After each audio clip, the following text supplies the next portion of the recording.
We're real happy to see y'all tonight. I welcome you all to Mittens Winter Tape. I hope you have a good day. Raise your glass today. Is this a cabaret? Regardless, here today. Let's congratulate. Yo.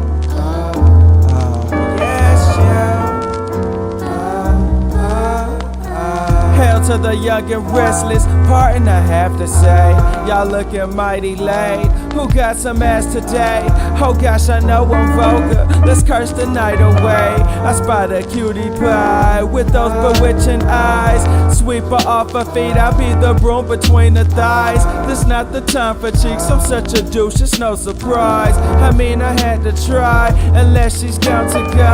I'm trying to flirt, the party goers trying to snatch me like, hold up, are you a rapper? Well, I'm not any scrub. You want some bars today? Well, this not any pub. So go on and order drinks. You wanna rhyme a line? They like, excuse me, sir, I had to find the time to say you're mighty gifted. There's no Saint Nick in here.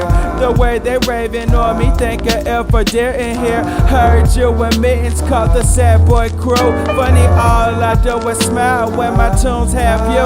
Best duo when y'all flourish. Hope you're always cool. And remember what you said, man, it's always you.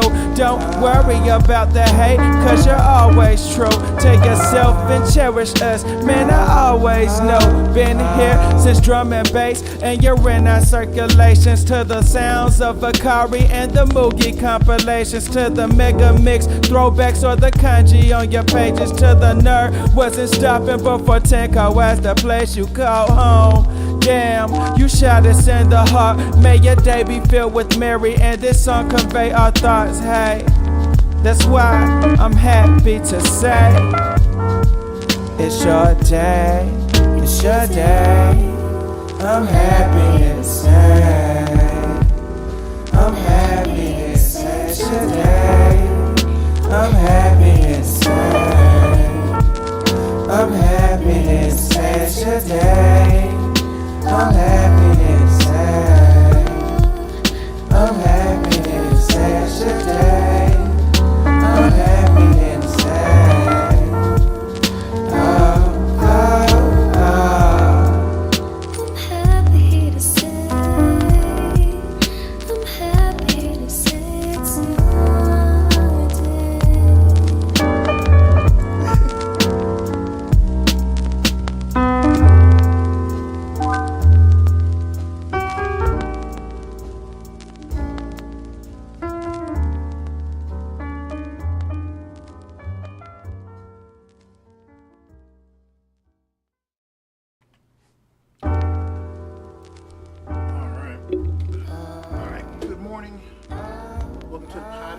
Welcome to the stream. Hopefully you guys are doing alright. We're here to go ahead and do part 2 and try to wrap all this up. Hopefully you guys are doing all Real right. happy to see y'all tonight. Like I said, we're going to pick up where we left off from yesterday's situation, and we're going to go from there. I hope you have a good Speaking of day. which, I got a comment on the last video. I'm sorry I don't have the dude's name in front of me. My bad. So my apologies on that one. But they were asking, what did I think about Phil and his made a recent comment about pedos or whatever the case may be, or he said something that was a bit sus. I don't know, because I didn't actually hear it. But I didn't come into him. So, who got some ass today?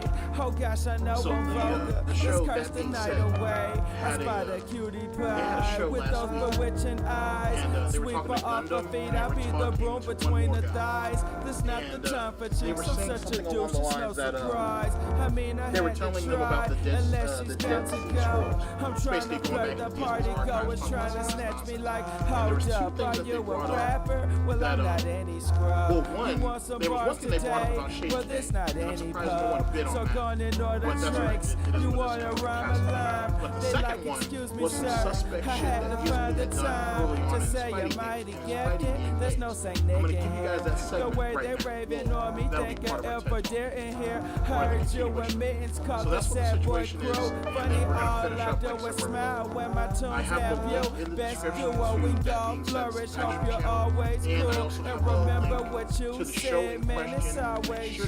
Don't worry about the hate, cause you're always true. Take yourself and cherish us, man, I always know. Been here since drum and bass, and you're in our circulations. To the sounds of Akari and the Moogie compilations. To the mega mix throwbacks or the kanji on your pages. To the nerd, wasn't stopping before 10 was the place you call home.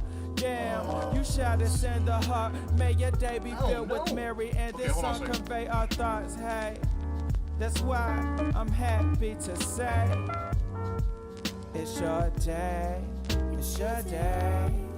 I'm happy to say, I'm happy to say it's your day. I'm happy to say, I'm happy to say it's your day. I'm happy to say, I'm happy to say it's your day. I'm happy to say. Okay, we're gonna run a music segment for a minute while I work this out. Give me just a second. I'm happy to say, I'm happy to say it's your day.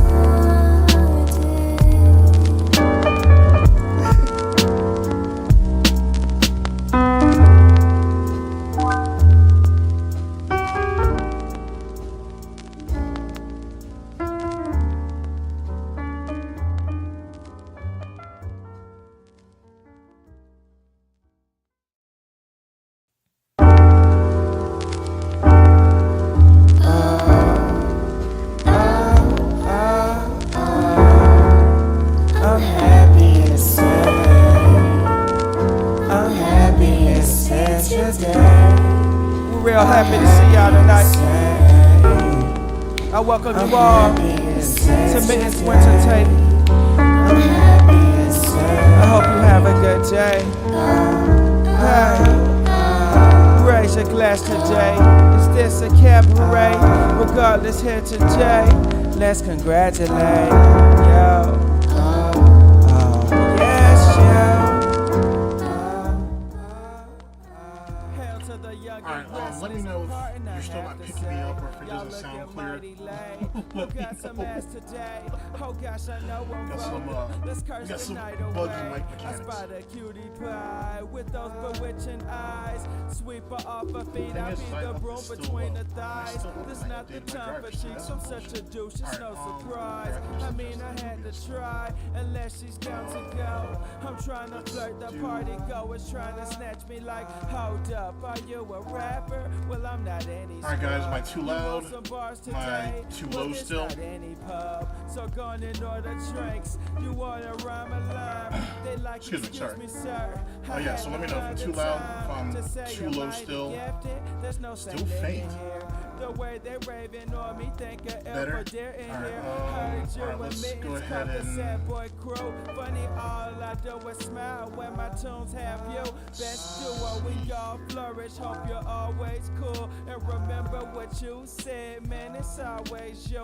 Don't worry about the hate, cause you're always true. Take yourself and cherish us, man, I always know. Been here since drum and bass, and you're in our circulations. To the sounds of Akari and the Moogie compilations. To the mega mix throwbacks or the kanji on your pages. To the nerd, wasn't stopping before 10 was the place you call home. Damn, you shot us in the heart. May your day be filled with Mary, and this song convey our thoughts. Hey, that's why I'm happy to say it's your day, it's your day. I'm happy. Alright, so alright, let's go ahead and try let's see here. I can bring myself up to a 12, I guess. Alright, we're good there, or you guys want to go up? You guys want to go down? Okay, cool. Alright, alright, so I'll map it there, and then I can go back and make adjustments later on down the line. Okay, cool. Alright, fellas. So I guess we can disregard the last, like, 5 minutes I'll make sure someone puts a timestamp in there for that. Ooh, now I got a loop and an echo. Hold on a second.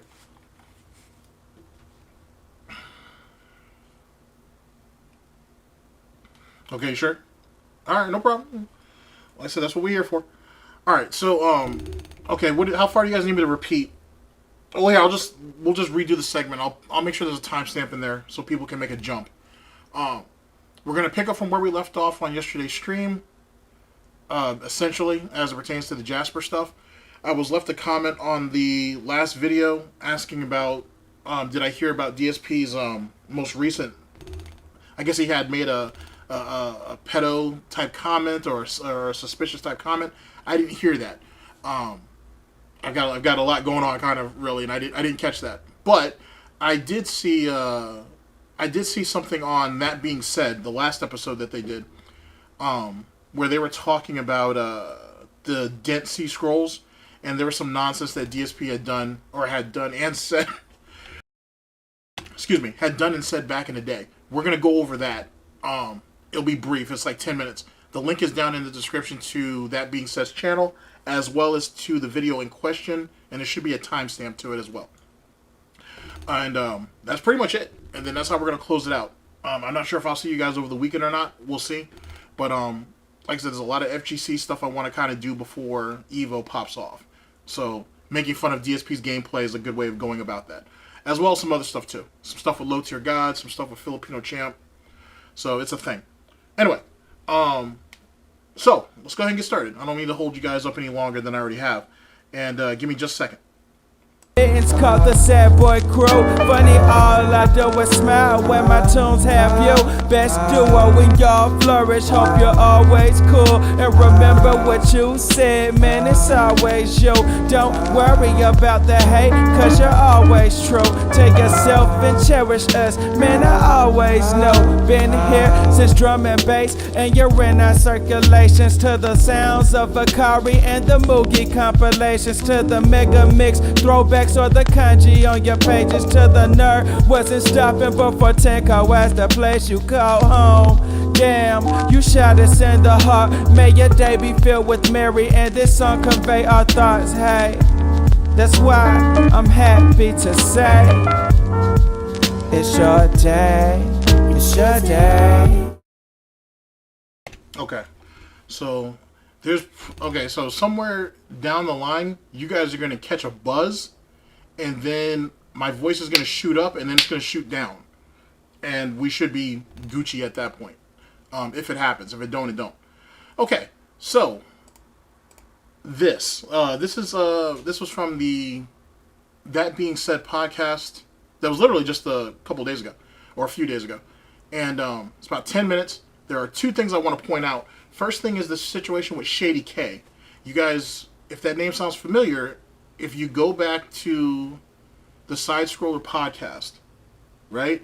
You go back to the Side Scroller podcast, and DSP said that he had some regrets about bullying this guy and making fun of this guy, this, that, and the third, and I wish I could reach out to him, and I don't know how to do that. And Craig went ahead and did it right on stream, found his Twitter, just like that, and so on and so forth, and DSP just shut the fuck up at that point.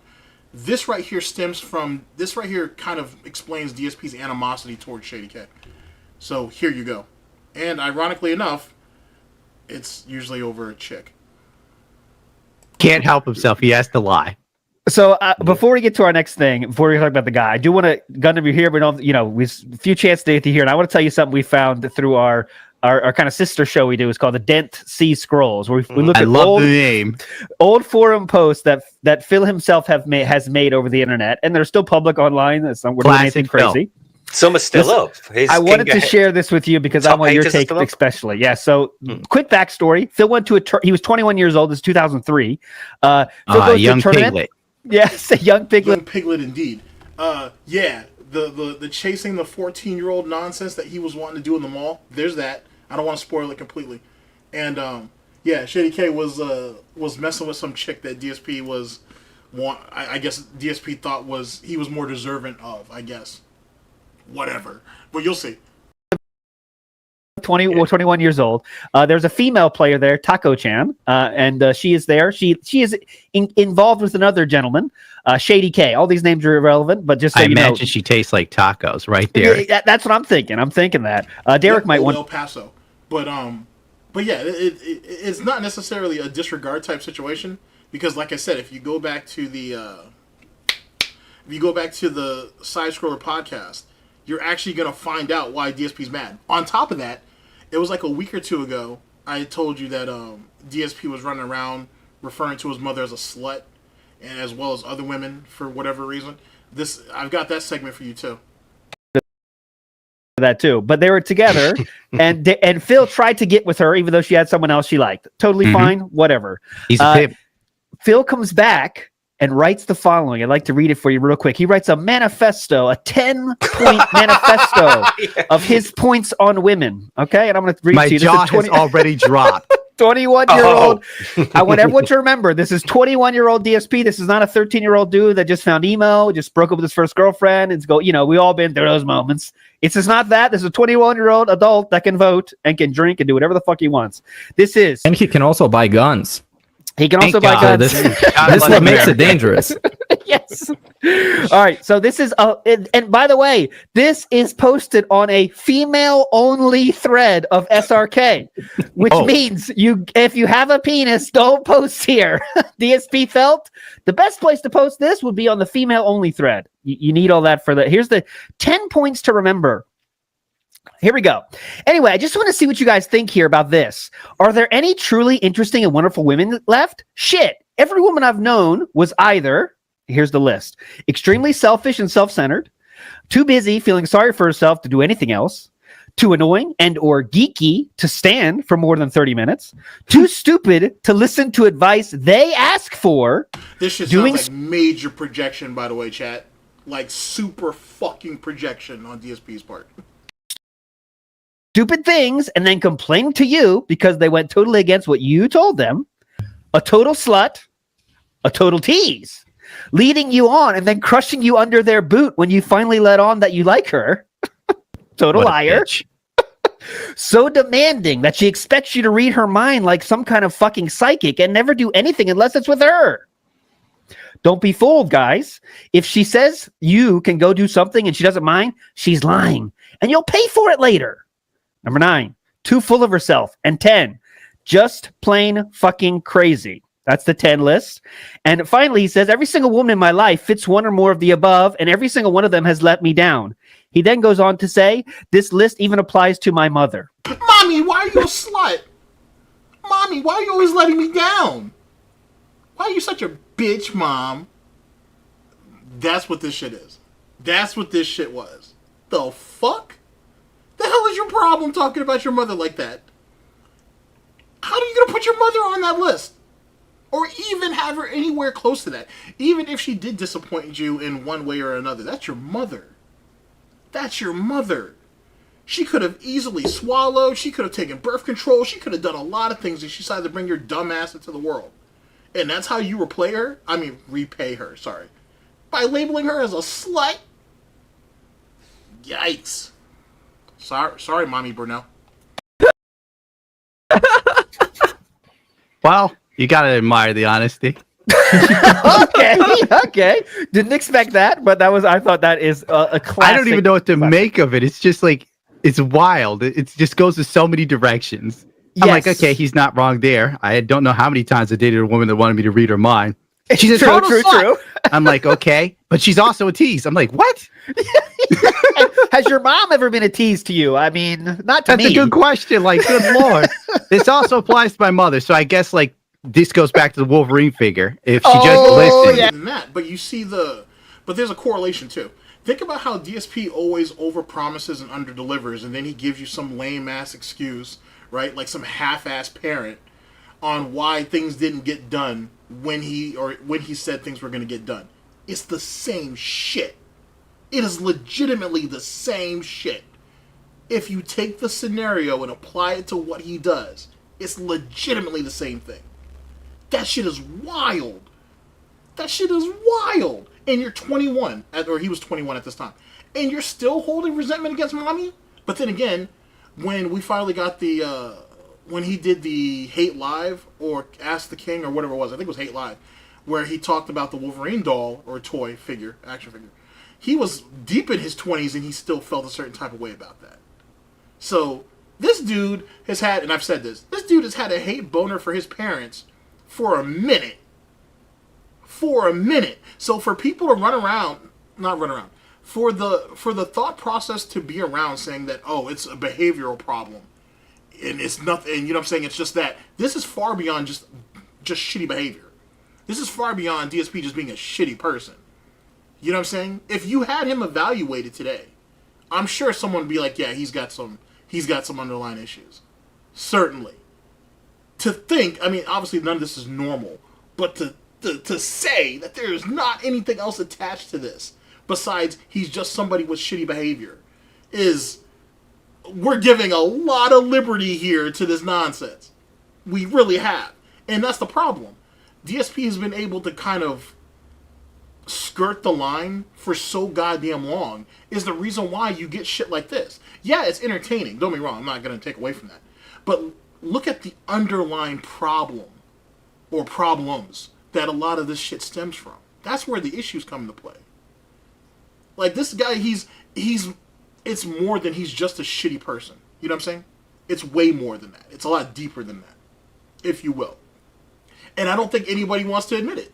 I think most people are okay with just letting him be a piece of garbage and that's it. I mean, he is a piece of garbage.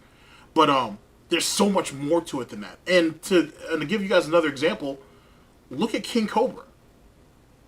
Like, King Cobra shouldn't be where he's at right now. Like, being a fucking drunk, being a druggie, and everybody's kind of just having a Deadpool on him on when's he gonna die. That shouldn't be his situation. You know what I'm saying? But Cobra has been driven to that. Now, I'm not saying he's been driven to that by his trolls. I'm saying that the weight of life has come down upon him on top of the underlying issues and diagnosed problems that he already had is why Cobra is where he's at. You could try to say, or you can try to paint the scenario that, oh, the trolls drove him to that. But in actuality, he just fucked himself up. And he can't unfuck himself. That's literally what it comes down to. Like, you know what I'm saying? But the thing is people needed to admit this dude had a problem. Or this dude has problems. And you can only deal with people in a certain type of way for so long until they break. It is what it is. But that's just my opinion, of course. Because he had solid advice. She was such a tease. She told me I'd get it for my birthday, and then I didn't. No, it's not an official Deadpool. Like, let me be clear about that, because I'm not trying to put that stigma on that community like that. There are people who are, let's put it this way. There are a group of people who observe the Cobra verse, if you will, or the Boglim situation, and there's literally like a tally going on when he might die, because sadly, that is kind of like the only outcome for Cobra. Like, there is nothing really left for him. He's lost. He doesn't have the will to move forward. He's so used to things just working out that he doesn't feel the need to do anything. So he's just going to sit back and wait. The guy's telling you, oh, I don't have a drug problem. Oh, I don't have a drinking problem. Clearly, that dude is fucking sloshed, like, on the regular. Like, you see what he looks like on camera. Just imagine how he is when he's off camera. You know what I'm saying? And then you see where the majority of his money goes, to food or drink combos. He has nothing else. He doesn't talk to really anybody anymore because he don't trust nobody. He hasn't been in a relationship with a female in God knows how long. He hates his father. He won't admit it, but he do. He thinks his father's holding him back. Cobra doesn't have anything. Cobra doesn't have anything. Only thing he can do is look forward to the next drink or to the next troll comment. That's it. He doesn't have anything else to him. He has nothing to look forward to. No matter how bad things are for you right now, when you get up in the morning, right? Or whenever it is that you get up, you have something to look forward to, right?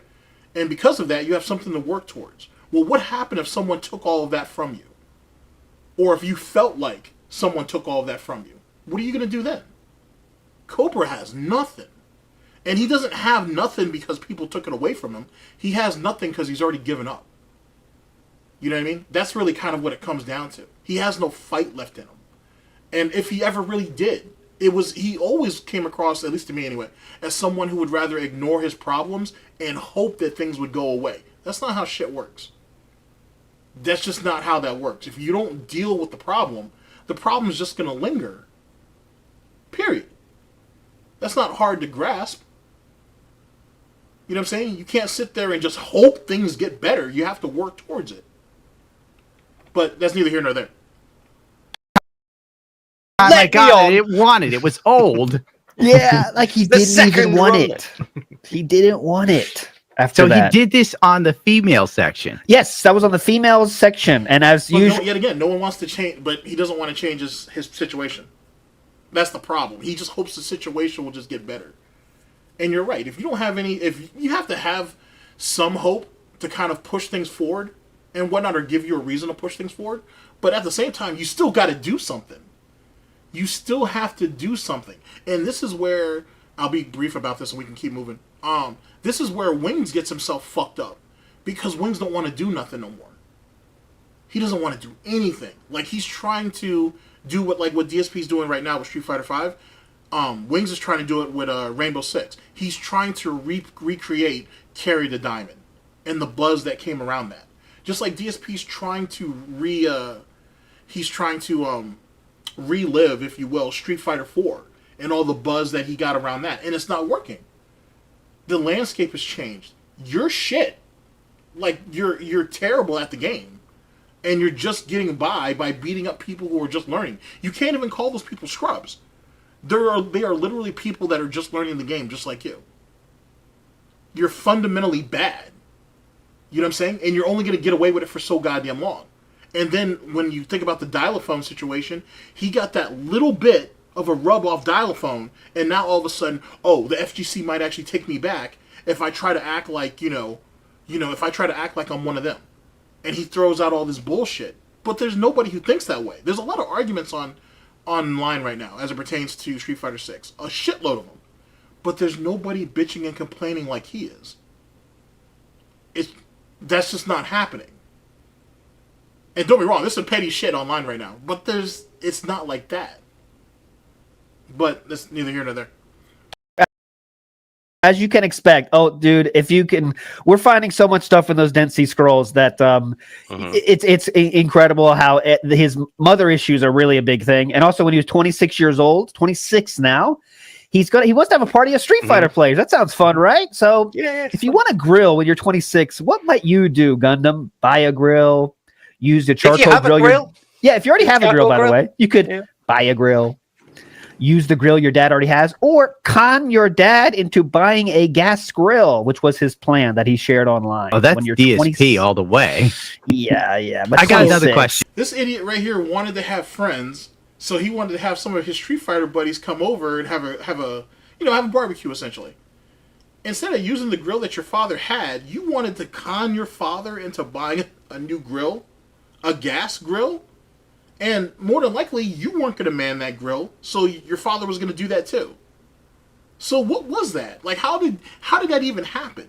Did he go waddling to fucking Papa Burnell and was like, hey, it'd be great if we spent more time with each other, and I'd like to have some of my friends come by, so, maybe we could have a barbecue or something. Well, okay, Philip, we got the grill outside, just let me know and I'll clean it up and we can make that happen. No, I think, I got a lot of friends and everything, Dad, and I don't want them to think that, I don't want them to think less of me. I think we should get a new grill. You literally, I'm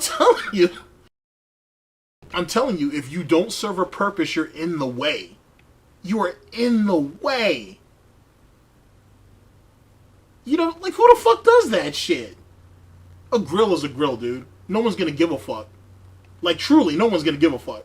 If the food is on point, who gives a shit? No one cares. Because now this just opens up so many things. What the fuck was he trying to accomplish with this post? I need to know now. His life is on these threads, so he would do easily 100 threads a day on these SRK forums. Oh, not even, dude. Not even that's a blink of an eye. And he's all these wrestling promos. It's all about wrestling promos. He's talking about. I don't know what profile they're following, but DSP had multiple profiles on SRK because he kept getting banned for all these dumbass reasons. So I don't even know if they've even scratched the surface yet of what's out there. You know what I'm saying?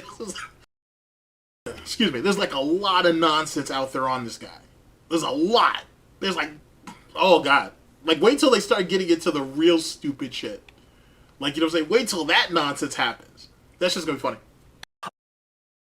Oh, we're gonna have our fabled match in front of the FYE at this mall on this weekend. Hope you're all to see it. And the guy he's playing is literally 12 years old. I did not make up a single word of that story, by the way, for comedic effect. His opponent was 12 years old, and it was the fabled match that took place outside of FYE at a mall. How old was Phil again? Is he 26? He was at this point, I believe, that was 21, 20, wasn't it? 21, yeah, around there. Yeah. And 12-year-old fabled match. And he gives a tournament report that's longer than the write-up for the Super Bowl. Oh, and then there's Yo, we punking 21-year-olds at the mall?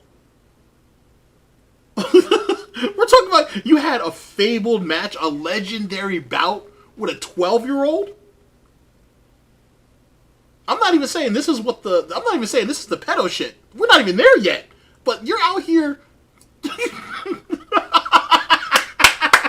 online sitting there saying that you're having epic battles with 12-year-olds. That's not your family member, by the way. Some random kid at the mall. Holy shit. Like a paragraph buried just near the bottom of this epic, like, biblical book length, like, description of Phil's fights through a tournament, and then he's like, "Oh, and also these other players played, but I don't remember much of their fight because I wasn't." My jaw's honestly dropped. Anyone else? Like I can't even process this shit.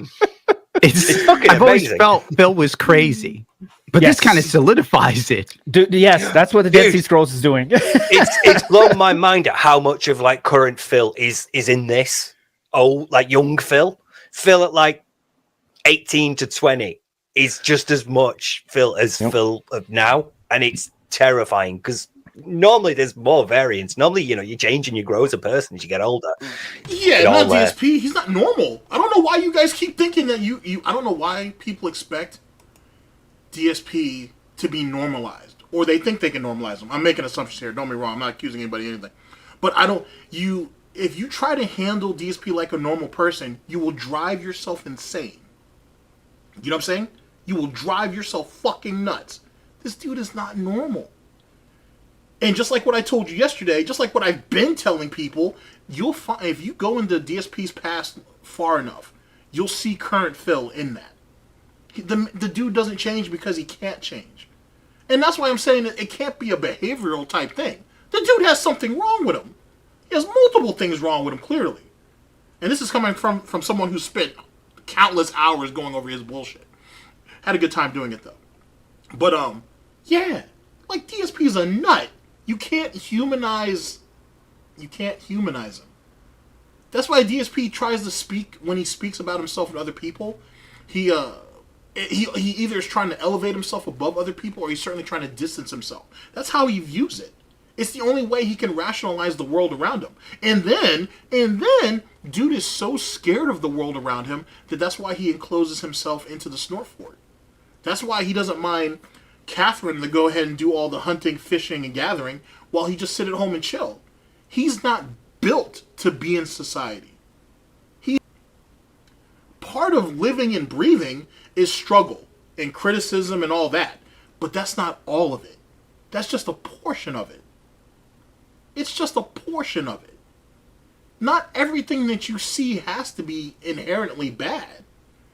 You know what I'm saying? Or flawed, or whatever the case may be. Jesus Christ, the way he acts like he's been persecuted for, like, his family has been persecuted for multiple generations, and he's inherited the hate, if you will. There's a lot of shitty people online. There's a lot of hateful people online. I don't think DSP has topped most of those guys. Not all of them. Trust me, there's people far more hateful than Phil. Trust me. And Phil is too stupid to be evil, per se. But to conduct yourself like this, to every little community you go into, you get pushed out in some way, shape, or form, always by your own doing. Where's that one guy who said, I started this shit with Phil and I was the reason why he got kicked out of the community? You won't find that because that person don't exist, except for in Phil's head. So let's continue. What's up, Jesse? Good morning. Welcome to the situation. Normally, there's more variance. Normally, you change and you grow as a person as you get older. It's fucking all there. And remember, it's insane.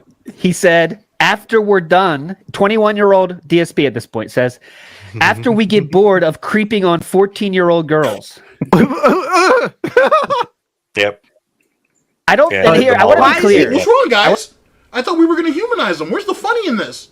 Right? It's all just jokes, right? Let's go back. I may have heard something wrong. 21-year-old Phil talking about, hey, let's go ahead and go and get these 14-year-olds. Oh, shit! Says, after we get bored of creeping on 14-year-old girls. Yep. Oh, yeah, it's pretty quiet over there. Oh, it ain't funny no more. I see a lot of faces being like, oh. Now, keep in mind, no one's endorsing any of this bullshit. But what the fuck? What the fuck? What are we doing? You're chasing after what? And then you're mad because people ain't sat there and called you out on that Leanna shit? This is why, there's been evidence before this, but this right here is just one of these reoccurring situations on why people think DSP is a fucking pedo. Or why DSP was fucking grooming Panda. There's a reason why people think that. And then, more importantly, right? Hypothetical Pignosis, our favorite game. If she really was 18, and you were what? In your late 20s? Why someone that young? Why couldn't you have gone for someone that was at least drinking age? You know what I'm saying? Why? Here's the point of this segment, ladies and gentlemen. DSP draws power, or draws his confidence, if even, over people who were younger than him. This right here is a pattern of behavior. That's what this is. Dominating little 12-year-olds and shit at the arcade. Fucking making jokes, if you want to even call it that. If you even want to call it that. About going around chasing 14-year-olds. Who jokes like that? And here, I want to be clear. Why is he creeping on the 14-year-old girls, though? That did so quickly. Yes, I think he didn't actually do that, but he's trying to be cool. He's being funny. Okay. I'm trying. No, not funny, but like, I'm a cool guy, right? I'm cool too, guys. Yeah, let's just do that. Yeah. And he said, like, many times he says, like, yeah, I smoke too much dope. When, like, do you think Phil's smoking dope? Like, no. Just no. Sorry, I'm getting to the side. Is it cool in Connecticut to chase after 14-year-olds? That's what he perceives as being cool. But wait a second, Golden, you're leaving something out. GTG, what is this? What are you leading to with this? I smell bacon cooking. How the fuck are you gonna sit there and say, "Oh, Mr. Wiz was going around doing all that bullshit and everybody knew it and no one wanted to say anything, and my voice wasn't strong enough or wasn't big or my name wasn't big enough back in the day, so I couldn't say anything. I just had to let it go." How the fuck are you gonna sit there and accuse, rightfully so? How are you going to sit there and accuse Mr. Wiz of bullshit when you ain't sat there and joked about the same bullshit yourself? Or you even went as far as doing it yourself? And someone brought up a great point, him slapping that 11-year-old kid. What then? What then?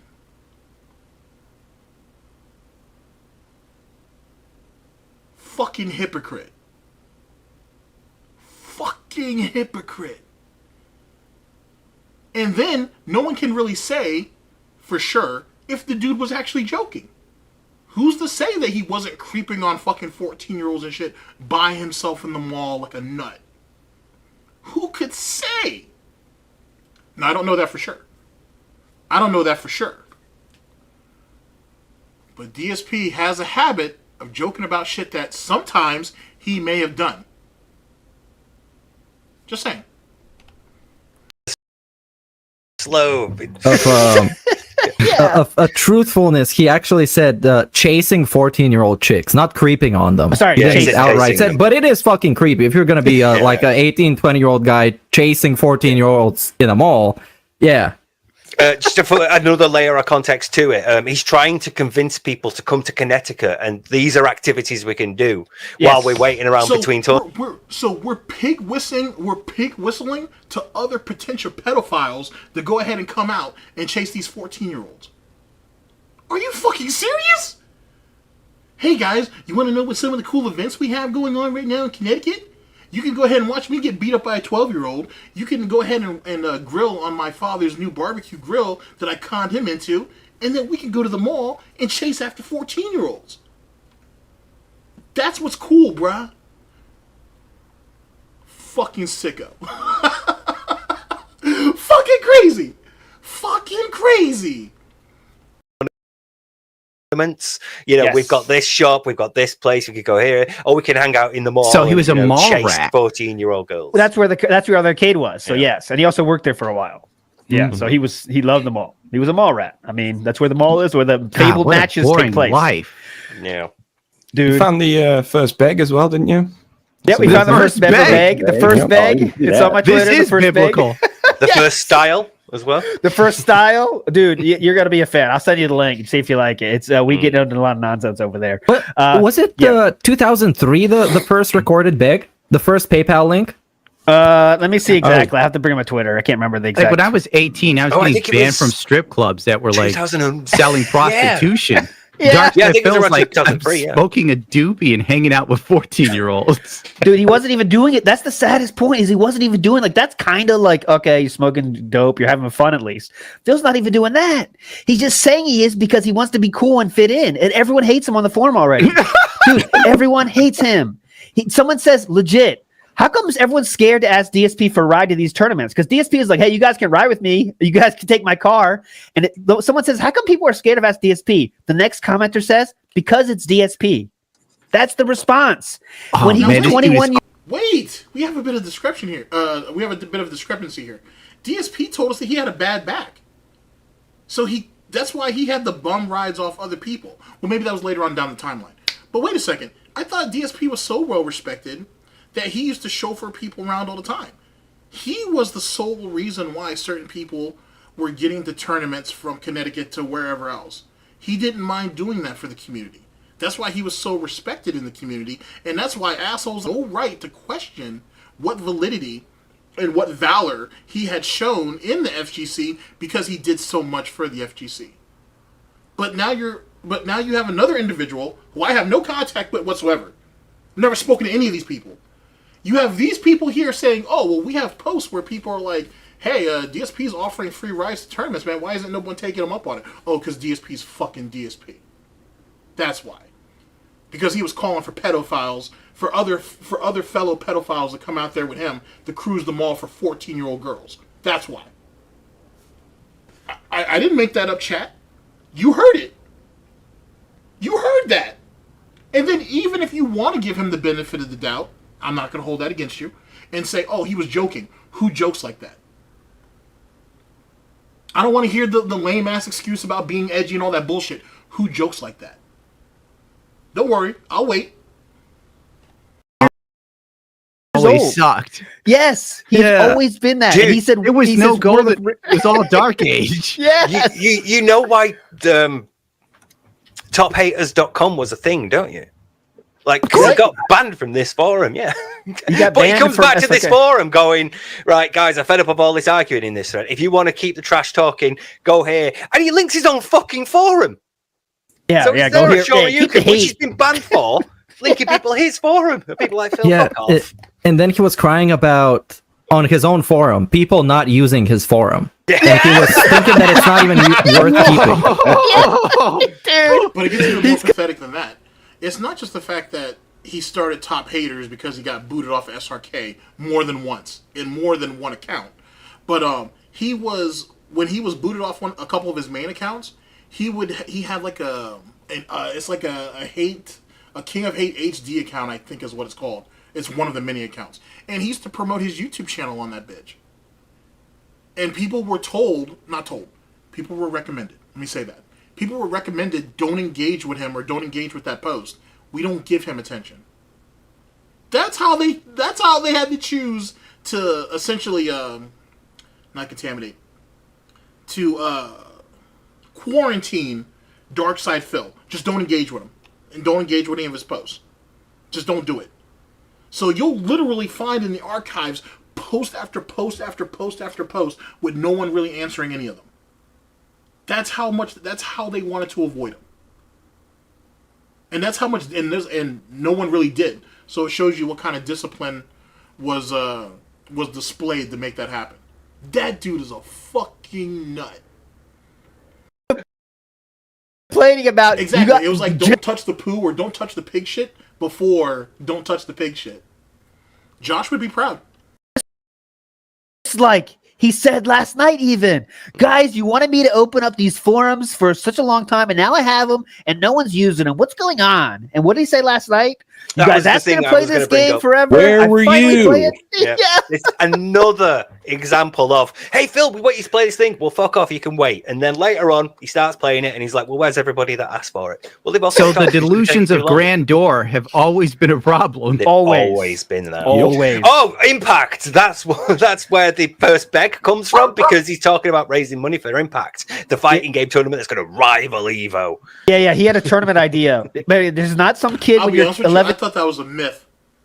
I had heard about that too. I didn't know it was called Impact, but I had heard about this rumor that he wanted something to rival Evo, and I swore to God I thought that was a myth. I swore to God I thought that was a myth. The person who told me that, I'm gonna need to apologize to them and send them a bottle of champagne, because I thought that shit was a myth. I didn't even think he was that stupid to want to do that. That's insane. Like, before Evo got real sponsorship, it was completely community backed. Who the fuck in the community was going to throw their money behind Darkside Phil? Years old, like I remember planning like fucking video game tournaments when I was 11. Like I don't know how much it costs. You know, you have it's gonna be at the Capitol Center. It's gonna be 18,000 seats. All the shit you say when you're 12. Phil's 23 years old. Says he's gonna make a tournament that's gonna rival Evo. He has zero money, so he's like, I don't know how we're gonna make money for this, but here's how it's gonna be. It's gonna be as big as Evo. He really is not matured past 12 or 13, I think. Mm-hmm. And this is all wild, absolutely shocking. Well, it shouldn't be shocking, but it is somehow. I don't even know what to say. Yes, the Dead Sea Scrolls is shocking. It is. This man is probably a danger to everyone, including himself and Jasper. Yes. All right, but let's I'll send you some links. You can enjoy the rest of the nonsense there, because it's there's a lot of stuff to get through. But let's get into it. So there's the end of the segment on that. Like I said, big ups to those guys. You can check out the link in the description. That'll take you right to that show in particular, as well as the timestamp to where I started. So big ups to all that. And like I said, I'm not throwing any hate or whatever. Like, the human aspect is always going to beat out. Is going to always beat out everything else. DSP's a fucking mess. He's a fucking mess. I don't know how anybody ever thought anything good was going to come out of that guy, or he would ever be able to accomplish anything worth a damn. That shit's crazy. Holy shit. And you can see it when he was younger. You can see the resentment. You can see the hatred. Like, the King of Hate wasn't a moniker. It was a way of life. And it still is. And he just can't give it up. Alright, so let's get back to, now that we're kind of, got past that part, let's get to why you guys are here. Let's see, we did 2023 and we did 2019. So, excuse me. I guess we're going to do 2020, 2021, and 2022. That's the plan. Let me throw some Snortbucks, actually, sorry. Let's throw some Snortbucks into the chat, and then let's go ahead and get started. Matter of fact, I need to make myself some tea real fast, so I will go and do that. All right, here we go.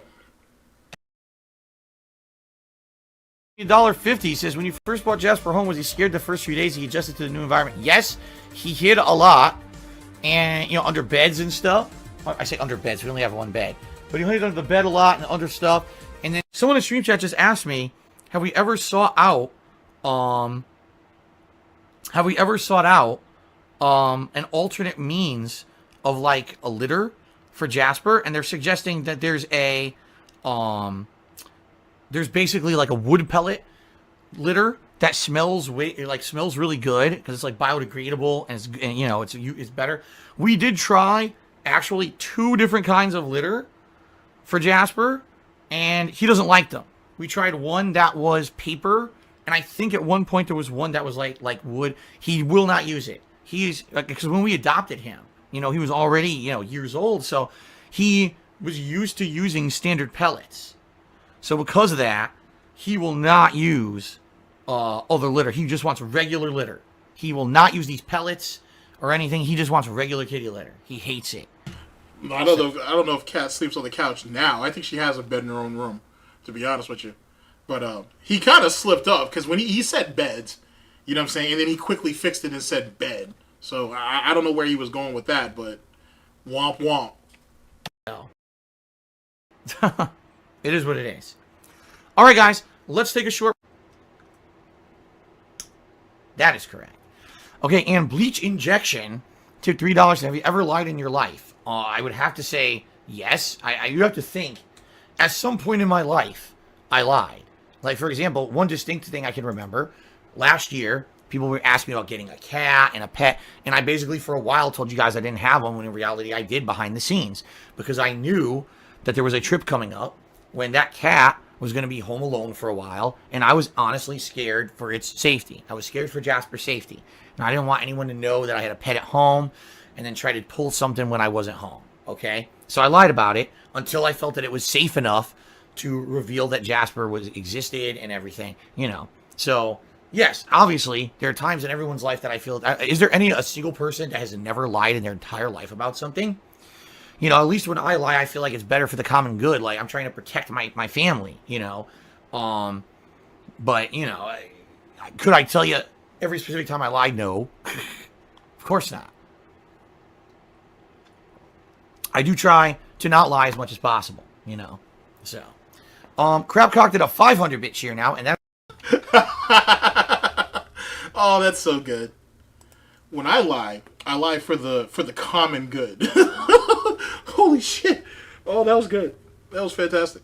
All right. It was a little bit more to 2020, but it's kind of just filler, or bloat, as Phil likes to call it. And I couldn't find Jasper's pandemic visit over there, which is kind of one of the things that I'm really upset about. But I was the one who chose to do that year, so that's on me. If it ever pops up, we'll do it on another situation. All right, here we go. Let's get to it. So here's the deal. Here's what's stressing us out here, and it's not good. But at the same time, it's a part of life. There's not much you can do about it. All right. Oh, for context, this is 2021. So last night, it's late. Kat and I are relaxing in the living room. You know, Kat had a stressful day at work. Got home during my late stream, and usually what we do is we relax in the living room, watch some TV or something, listen to some music, maybe have a snack before she takes a shower, and then we go to bed. Well, we're relaxing in the living room, and we're looking around, and we're like... Yeah, this is the UTI from 2021. I don't know how you can consider how does a cat and a horse count as family. I guess you just take whatever you can get. Where's Jasper? He's usually here with us relaxing. He's usually right here, no problems, you know, always laying on the couch or on the floor, you know, playing with us. Like, where is he going? All right, where the heck is he?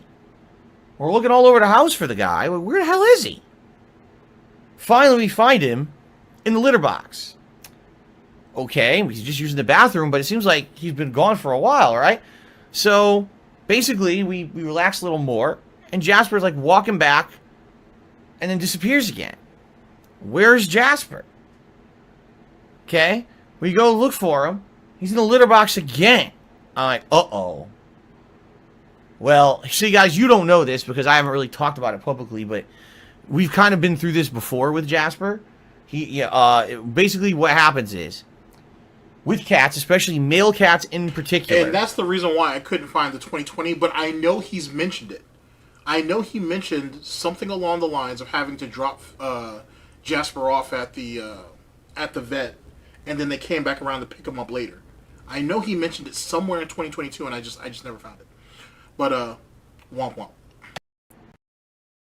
they can get some issues down below. Let's put it that way. And one of the issues that they tend to get... No, it's not that people don't know how cats work. It's Jasper is a Burnell, so he's unique. He is something that is unexplainable to the average person. You couldn't fathom the behavior of Jasper because he's a Burnell, because he's in the Snort Fort, because of who his parents are. He's a step above all other cats, and yet he's something completely different from the species in itself. It is what it is. Is what's called a urinary tract infection. With a male cat in particular, sometimes if they pee, they overclean or overgroom, which leads to irritation and inflammation down there. And then, if it keeps up because the cat feels like it needs to keep cleaning itself, all right, the cat basically will have to feel like it has to use the bathroom all the time, even when it doesn't have to, okay? This has happened to Jasper before, and when it happened the last time, which was a while ago, over a year ago, we didn't know what it was at the time. You know, being that, you know, likely, we are, you know, I say likely, being that we are relatively, it's the word I was looking for, new cat owners. I mean, we've had Jasper now for, you know, over a couple of years, but at the same time, we're not lifelong cat owners that are versed on all issues a cat can have. Wait, okay? Didn't DSP say that when him and Catherine first had Jasper, she was a longtime cat owner, meaning Catherine, and obviously Phil was raised with cats because his mother's a cat mom too. So they did have a lot of experience. Now all of a sudden, oh well, we've had Jasper for a few years now, but we don't really know too much about how to deal with cats or anything. This is completely new. It's completely foreign to us. It's just a thing. Big ups to everybody in chat. Last time he had this, we didn't know what was going on. We didn't know if he was just over grooming for some odd reason. We didn't know if there was a reason for it. We didn't necessarily recognize the symptoms of what he was doing. And he had it, I'd argue, he probably had it for about a week to a week and a half. And then he started using the bathroom all over the house. I mean, one day, he's in the litter box, comes out, with it, you know, looking very upset, ran into the middle of our kitchen, and proceeded to take a dump in the middle of our kitchen mat. For no reason, you know, supposedly, but the truth is, here's what happens, because now we know what happens with cats. We looked into it, we researched it. When a cat has a urinary tract infection, okay, it always feels like it has to use the bathroom. Then it overgrooms, and its private parts essentially hurt. When it tries to use the bathroom in the litter box, which is where it's supposed to go, and nothing happens, it thinks there's something wrong with that scenario. It thinks the litter box doesn't work, or... you know, what is wrong? I'm not supposed to be in here. Maybe there's something else that will trigger me to use the bathroom. So the cat will then go elsewhere and try to use the bathroom in other places normally it should not, in order to just see if it can go. Alright? So what happened was, at one point, Jasper was actually afraid of using the litter box because he was in pain. And he didn't want to use it because he associated afraid to use the litter box because he was in pain. But he didn't mind taking a painful, shitty dunk in the middle of the kitchen? Make that make sense. Holy shit. With the litter box, so he would try to use the bathroom all over the house until he finally took a dump in the middle of our kitchen floor. We're like, something's definitely wrong. At that point, we took him to the vet, and the vet said, oh, okay, it's a urinary tract infection. Here's some antibiotics. Put this in his food for like a week, and he'll be fine. We did, and he was fine. Okay? Now, that was a while ago. That was over a year ago. So, fast forward to last night. Now Jasper is having basically the same issues. So he's now saying, okay, I can't go in the litter box, so I'm going to try to go other places. So he's trying to go right outside the litter box. You know what I mean? He can't go because he doesn't have to go. He just feels like he has to. And he doesn't know any better. He doesn't know what to do. So then he grooms himself, which is just going to exacerbate the problem, because the more you groom an agitated private region, the worse it gets agitated. You know, a cat's tongue is like sandpaper. A cat's tongue has a bunch of these little prickly things on it. So when a cat grooms, essentially it's pricking itself. Now imagine doing that to your nuts, right? So last night was not good because we were trying to get Jasper to fall asleep and he just kept trying to pee everywhere. He didn't have Sergeant, to. that's a fantastic point. it's very possible that Jasper was just dehydrated. But if you guys also remember, they had a problem with like a mold type issue around Jasper's food bowl and his water bowl. Hence the reason why Jasper probably wasn't drinking the water. And they keep throwing treats at him, and he's only like licking the sauce and that's it. And he said he didn't understand why. Maybe because Jasper was dehydrated. He was trying to get as much liquid as he could.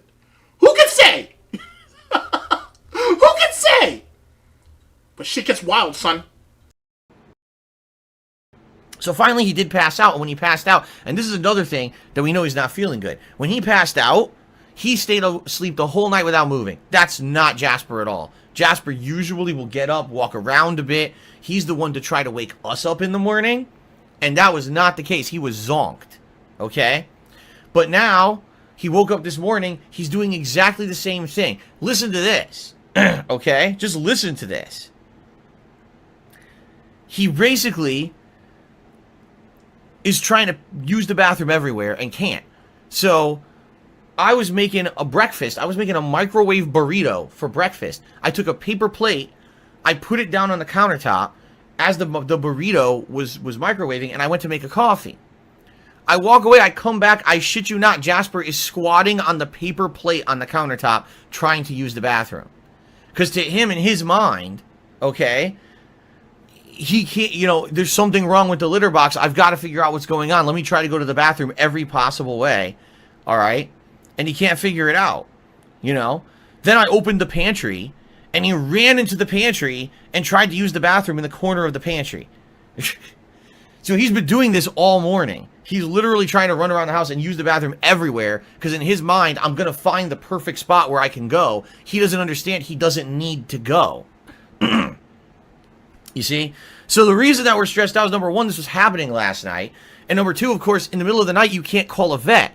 We actually tried to make an online appointment. And here's another problem, which many of you may not realize. If you have pets, you should listen up. And if you live in the United States. Now, this is where things get interesting. Because if you guys remember this period of time, right?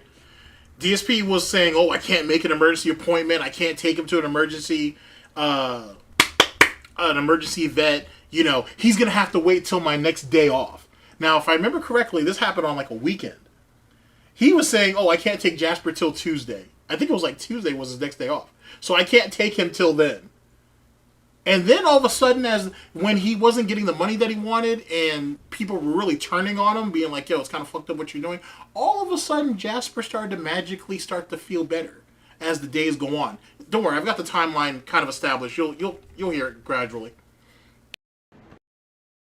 So here's what's going on. As you know, the last year, COVID happened.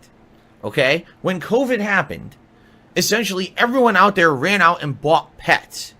Why? You want to know the truth? Because they're irresponsible. People were bored and stuck at home and felt, oh, we're going to make a life decision and buy a pet. The problem with that is people don't realize they're now committed to taking care of that life in the long term. This is not a COVID fad where you go buy a dog, a cat, a rabbit, a hamster, a lizard, a bird, and now you just take care of it during COVID, but when things get back to normal, oh, well, I'll just get rid of it. That's not how it works, but that's how people treated it. So you had a ton of people stuck at home who ran out there and made irresponsible decisions, and now what we have is a situation where tons of people have pets, don't know how to take care of them, and at least here in Washington, the vets have been slammed over the last 6 months with people bringing pets in sick because they didn't know what the fuck they were doing. Okay? Pretty stupid. Now, obviously, we try to be very responsible cat parents, and we try to stay on top of these issues with Jasper. We're very happy that we identified this was happening last night, because before last night, this was not happening. I'm glad that DSP knows how to take care of his pet too, despite the fact that we're on our second UTI at this particular point. But I think it's something we could all appreciate. As well as that sausage that Jasper apparently was trying to prepare for him for breakfast to go along with his burrito. That was a funny comment too. This is the first time it was happening, and since this has happened before, we were able to identify it. Oh, it's happening again. We got to get him to the vet right away. But here's the problem. No vets will take him for several days. We tried doing the online appointment. I want you to hear that back. no vets would take him for several days. What did DSP just tell you guys last week?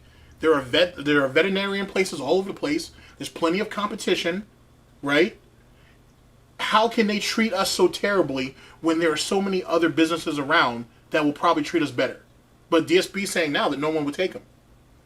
They had to let Jasper suffer. They had to let Jasper marinate. They had to. There was no one that was willing to take him.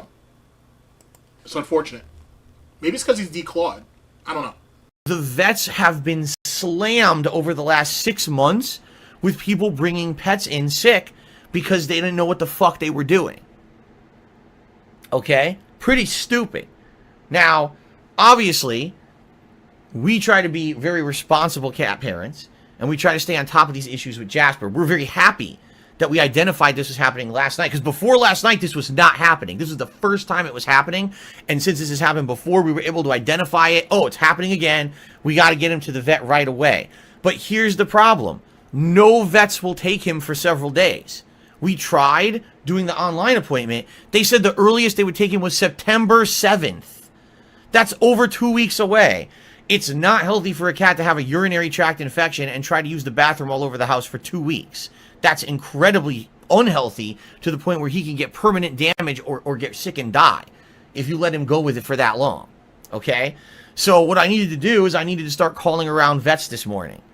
And I did, and I finally, after calling around, I found a vet.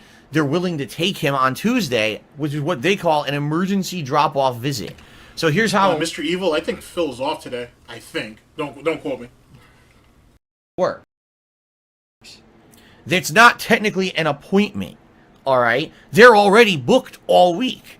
But what they're going to allow me to do is come in early in the morning, around 9 a.m., and drop off Jasper in a carrier. And essentially, they're going to put him to the side until they have a break in the action during all their appointments during the day. And they're going to see him, when they can. Obviously, they're going to diagnose his urinary tract infection. And then they're going to give him the meds, and they're going to call me and say, hey, come pick him up. Okay? So, it sucks because I would like to get him in there today. They said, absolutely not. We can't do it today. We can't do it tomorrow. We can't do it Monday. The earliest we can do it is on Tuesday. So, I'm actually going there the moment they open in the morning. I'm bringing him in to get him in there so that we can get the medicine for him, and then we'll pick him up during the day. Luckily, Tuesday is my day off, so I'll be able to pick him up during the day whenever he's available. We'll fly over there and we'll grab him, and then we'll get him home and immediately get him on the meds. Because last time it took about a week, basically every day for a week. What we did is he has these treats of what it is. It's just mousse of different ingredients, and he likes different ones. There's one that's like a chicken puree. There's one the one he really likes is salmon or tuna. He loves fish. So what we do is we get this puree treat, and you take the medicine. It's very milky, a milky liquid, and you just use the syringe to inject it into his mousse treat, and you mix it up, and he just licks it right out of a plate or a bowl. Unbeknownst to him, he doesn't even know there's medicine in there. And this is what I did last time, and he got better within about a week.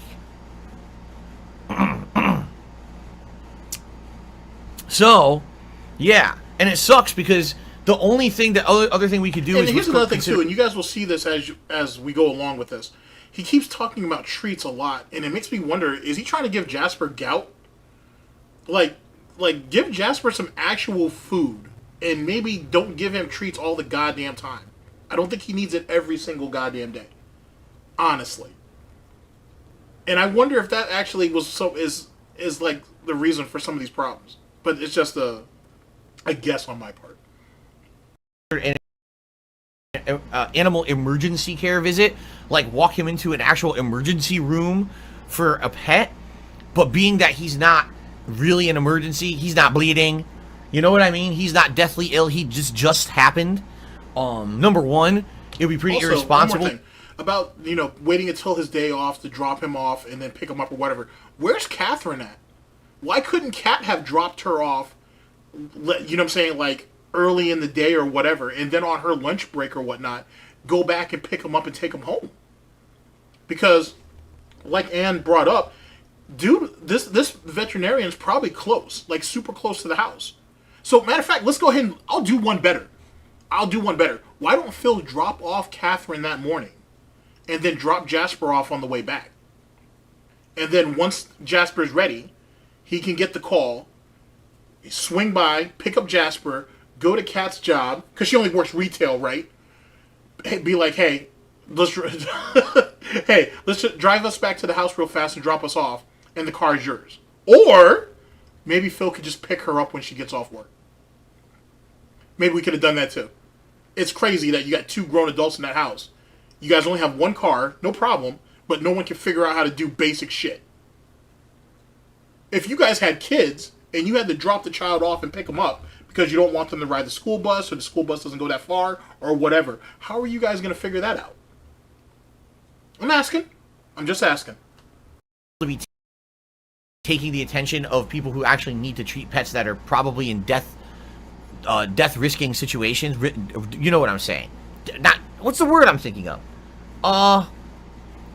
You go to the emergency room because your life is at risk. That's what, I don't know why I couldn't say that. I was saying it backwards. Okay, so essentially, unless he's in a situation where this has been ongoing and he's getting really severe symptoms, it's not considered an emergency situation. That's what the vet told us too when I called. He's like, well, this just started happening. I was like, yeah, we just noticed it last night. And they're like, well, technically it's not an emergency situation, so we're going to do the drop-off visit technique, okay?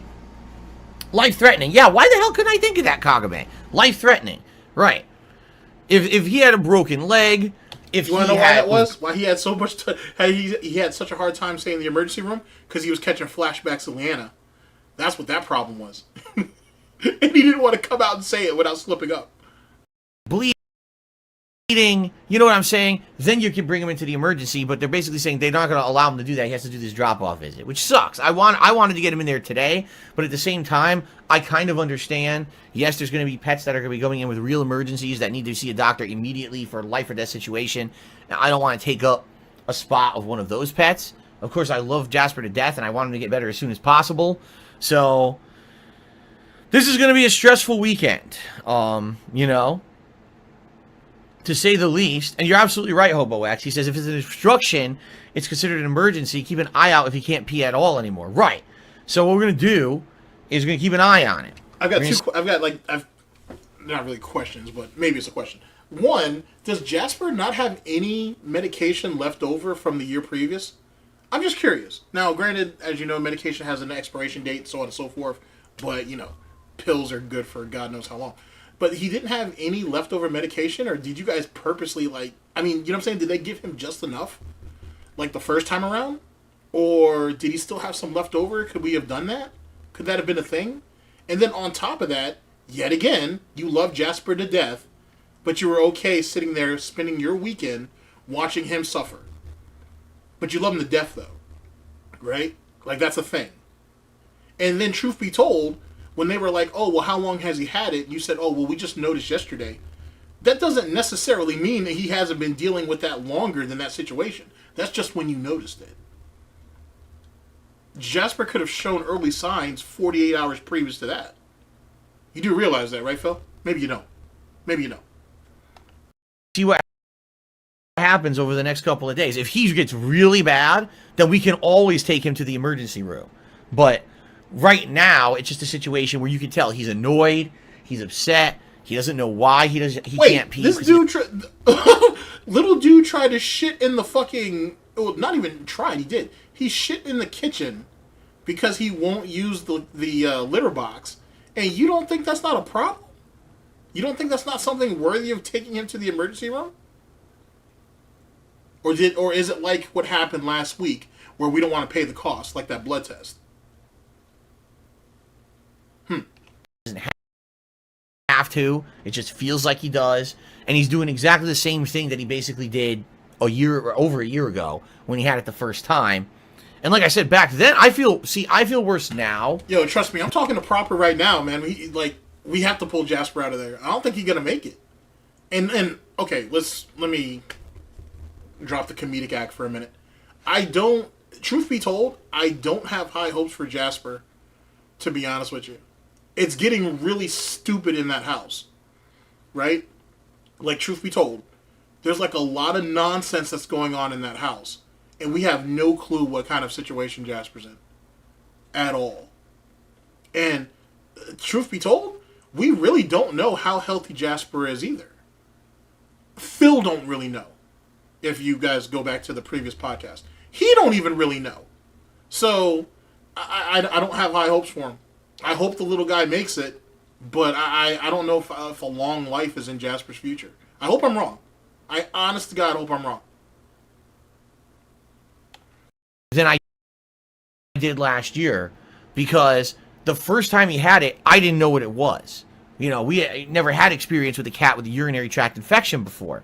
So not knowing what it was, we thought maybe he's just over grooming, maybe this is a bad cat behavior, maybe he's acting out because he's upset about something. Like, we didn't know what was going on. We actually had called a vet a couple times to talk to a vet about it before we took him into the vet, because we thought maybe there's something in the environment that would actually be like making him upset or angry. You know, so yeah, oh yeah, Golden Coach, you didn't know that? There absolutely is. There's emergency rooms for dogs and cats and stuff like that. We see them all the time. There's quite a few of them around us actually. Out here in Washington State, pets are huge. Pets are incredibly popular out here. Almost everyone has like a dog or a cat or some kind of a pet. Seriously, like, it's huge out here. It's incredibly common. So I know for a fact, I know 2 of them that are like within a couple miles from my house that I've seen that you could just go to. But we're going to see what happens. You know, going off the advice of the vet, we got the appointment set for Tuesday. Hopefully, Jasper does not get worse between then and now, you know. Actually, Meth Bear, you're right. He did say that there was one like right around the corner. But I'm sure there's a bunch of them around him, and he just doesn't want to go, or he just doesn't want to pay for it. Which, speaking of which, for anybody who may have watched the previous video or broadcast, stream, podcast, whatever, you remember how DSP was bitching?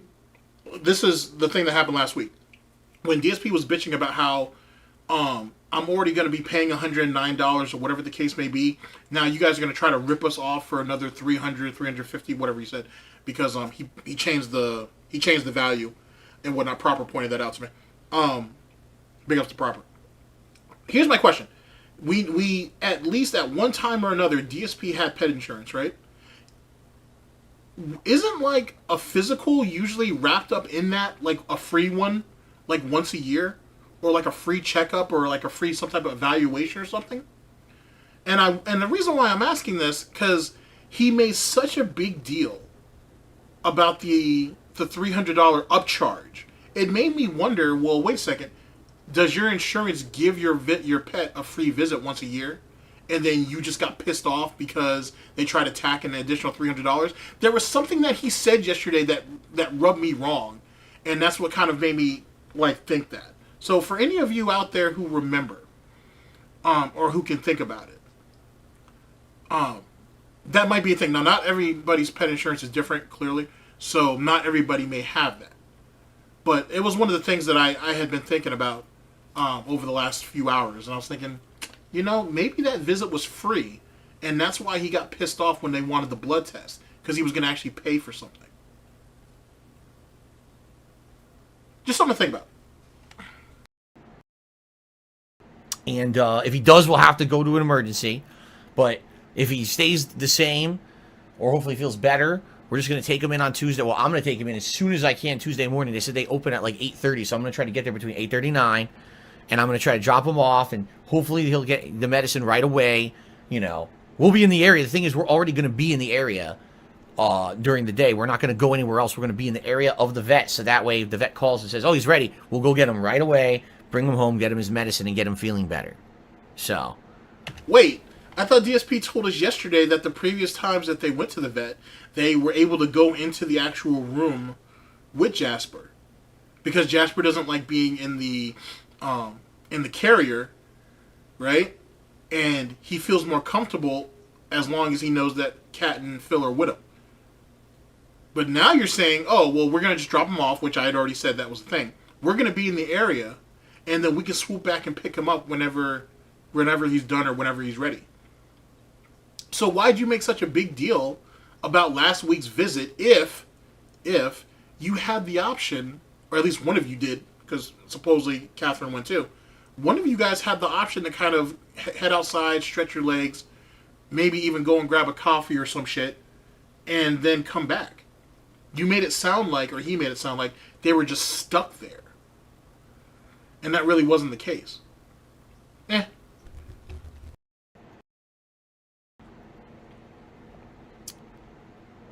I mean, oh, I see, you may be right, or maybe not. He says, if you remember the past couple of days, he's been acting a little weird, like sitting in my chair. But the thing is, that's a normal act for him. With Jasper, he loves to do the stuff that I do. Like like I've explained to you guys. Yes, Phil's mother did. She did offer to help cover the pet insurance. She sent them toys. She sent them fucking canned food and shit. His mother's gone up and out of her way to help Catherine and Phil with Jasper. But there's been times where DSP had to beg right before his day off so he would have enough money to get supplies for Jasper. So I don't know if supplies were he gets to lick the container from the DoorDash after Phil and Catherine get to eat. I don't know if that's what he meant or not, but he's begged for Jasper before, or at least allegedly. Reading books and stuff about cats, Jasper is considered a social cat. He's considered, they call it a mojito kitty. What that means is he wants to be the life of the party. He always wants to be up in the stuff that the humans are doing. If we're cooking, he wants to be in the kitchen with us while we're cooking.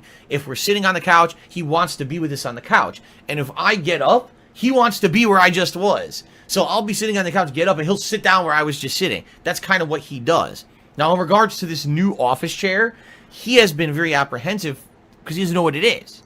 You know, this is a new object in the house to him that he's not used to. It doesn't necessarily have the scent of the house or him yet. So he's been very, very careful about going around it. Just recently, these past few days, he started sitting in the chair when I'm done streaming here. Okay?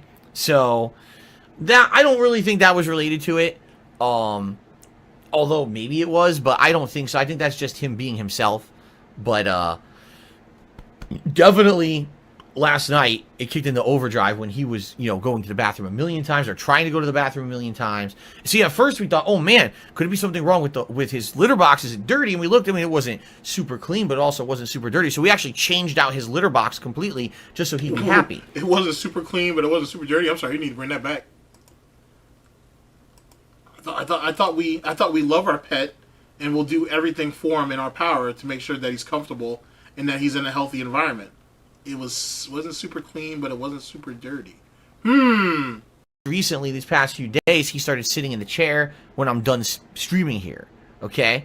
So, that I don't really think that was related to it. Although maybe it was, but I don't think so. I think that's just him being himself. But, definitely last night, it kicked into overdrive when he was, going to the bathroom a million times or trying to go to the bathroom a million times. See, at first we thought, oh man, could it be something wrong with his litter box? Is it dirty? And we looked, it wasn't super clean, but it also wasn't super dirty. So we actually changed out his litter box completely just so he'd be happy. And when we did, he went right back in there. And we thought, oh, maybe we solved the problem, but we didn't. We definitely didn't. Okay? So, his sucks. Having a sick pet sucks. It really does. Having a sick pet absolutely sucks ass. Especially when you can't really do anything immediately to help the pet. Pets are like your kids. They really are. They're not human, but they're definitely another life that you're responsible for taking care of. You love that pet as if it were your own. And there's nothing you can do in certain situations. This is a situation, it's not considered an emergency unless his condition deteriorates. No one's going to want to see him on an emergency basis because, it's not life-threatening yet. If this lasted a week or two and he didn't get treated, it could be life-threatening. But this is just obviously day one, the early stages of it. And the earliest we can get him in there is Tuesday, which sucks ass. I wanted to get him in here today if I could. But because the vets are so backed up around here, there's nothing we can do about it, man.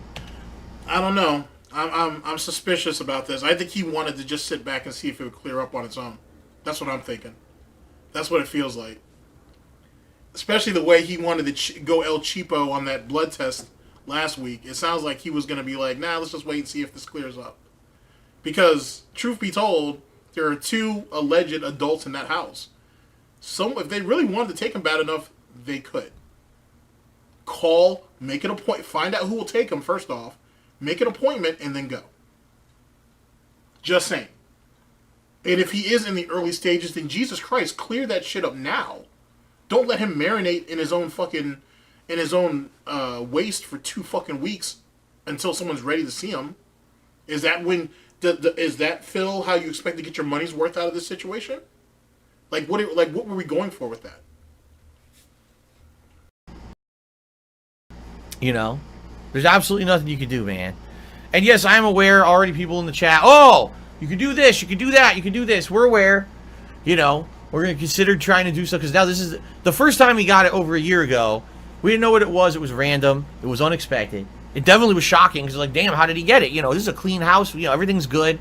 It's not like it's a pigsty house and we don't take care of our pets. We do. Absolutely. Jasper's well taken care of. But then we do research, and even the vet told us, they said, no, male cats are tendent to get this. It's a male cat in particular, because a male cat, well, I guess when they're grooming, they could actually lick their private parts dead on. You know what I'm saying? Like, they have external private parts. So they can tend to over-groom and actually irritate and make the situation worse more often because they're males. And so there are males that this happens every once in a while. It's just gonna keep happening. But you're right. There's things you can do. You can actually get like food that supposedly is better for the urinary tract and doesn't have this issue. Yeah, it is what it is.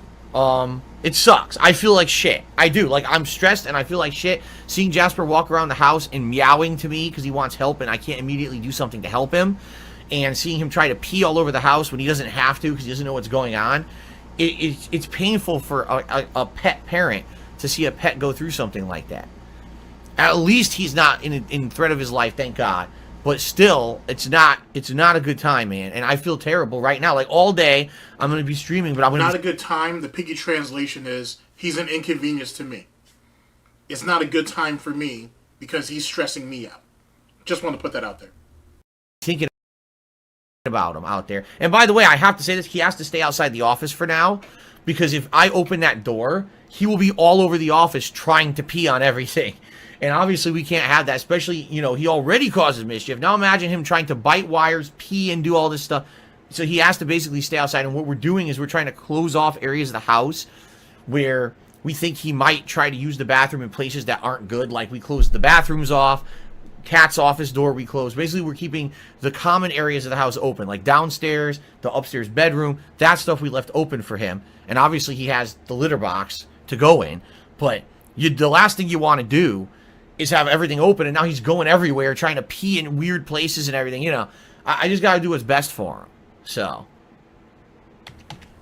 Hey, Flo, how am I supposed to play video games and run a successful business and make a living if I got to hear this little shit outside meowing at me all the time? I'm running a business, dude. I got $5,000 of business expenses each and every month. If I am not making this money, if I am not taking care of this family, then people will look at me as a fraud and no one will ever take me seriously. How can I be the man of the house if I have my son sitting here crying at me over dumb shit that I really don't care about? I'm doing what I have to do for my family, dude. I need you to be a bit more sympathetic to my cause. I need you to see my situation through my pain and not Jasper's. I did what I could for Jasper. Yes, you could say I failed him, but I did what I could for Jasper. Now we need to focus on me and my business. Please tip. Thank you. Christoph says, I had a cat with the same problems. I give him Hill's CD urinary care, and he doesn't have the problem anymore. Is that what is that? Is that some kind of... Why does Catherine have an office in that house? Taxes, dude. Taxes, dude. Whoever it is that's in that house, besides Phil, and probably even Jasper, that office is theirs. It's a write-off. It is what it is. A supplement? Or is that actually a kind of food? Hey, for all we We're know, gonna have to she might be the new editor for KO Gaming. You never know. You never know. Speaking of which, interesting theory that I just read yesterday, or the day before, that there are people that are starting to correlate DSP giving up on KO Gaming with the early stages of relationship problems between Phil and Panda. I.e., some people think that Panda might have been editing some of the content for KO Gaming. Maybe not all of it, but some of it. Make of that what you will. It sounds interesting. Probably looking into this at this point. What sucks is he really likes the cat food he eats. It's called, I think it's called Crave, and he likes this particular flavor, salmon. It's his favorite. If we give him wet food, he won't eat it. He'll only lick the wet food and not actually eat the chunks of meat in the wet food. If we give him pate, he won't eat it at all. He just likes dry food. That's what he likes to eat. So we give him what he likes, and the one that we give him is incredibly low grain, no fillers. Like, you know what I mean? It's all high protein. What a cat really needs. It's actually considered healthy food for a cat. But it is what it is. Since he's now having these issues, we might have to change his diet or look into changing his diet. You know, it sucks. Oh man. Hill CD is a prescription cat food. Oh, okay. Does he get varied types of foods? We like to try to give him variety. He won't eat it. We've tried a lot of things. We tried giving him different dry cat foods. All right. And out of all the ones we give him, if he doesn't have anything else to eat, he absolutely will eat what we give him. But he likes one particular one over all the others. And in particular, it's actually a higher grade cat food. And actually, we talked to the vet about it, and they're like, yeah, that's actually a good one to give him. Because that's one of the ones that's high protein and like none of the filler shit that a lot of the other ones have. You know, this isn't Friskies or something. It's one that's known to be a diet derived for an actual cat, not El Cheapo ingredients that makes your cat fat and stuff like that. You know what I'm saying? As for the wet food, we buy it for him, we give it to him, he doesn't eat it. He'll just lick the sauce. Anyway, let's see here. Yeah, Roan, I agree with you. I agree with you and your fiance 100%. This story's definitely bullshit. It's definitely bullshit.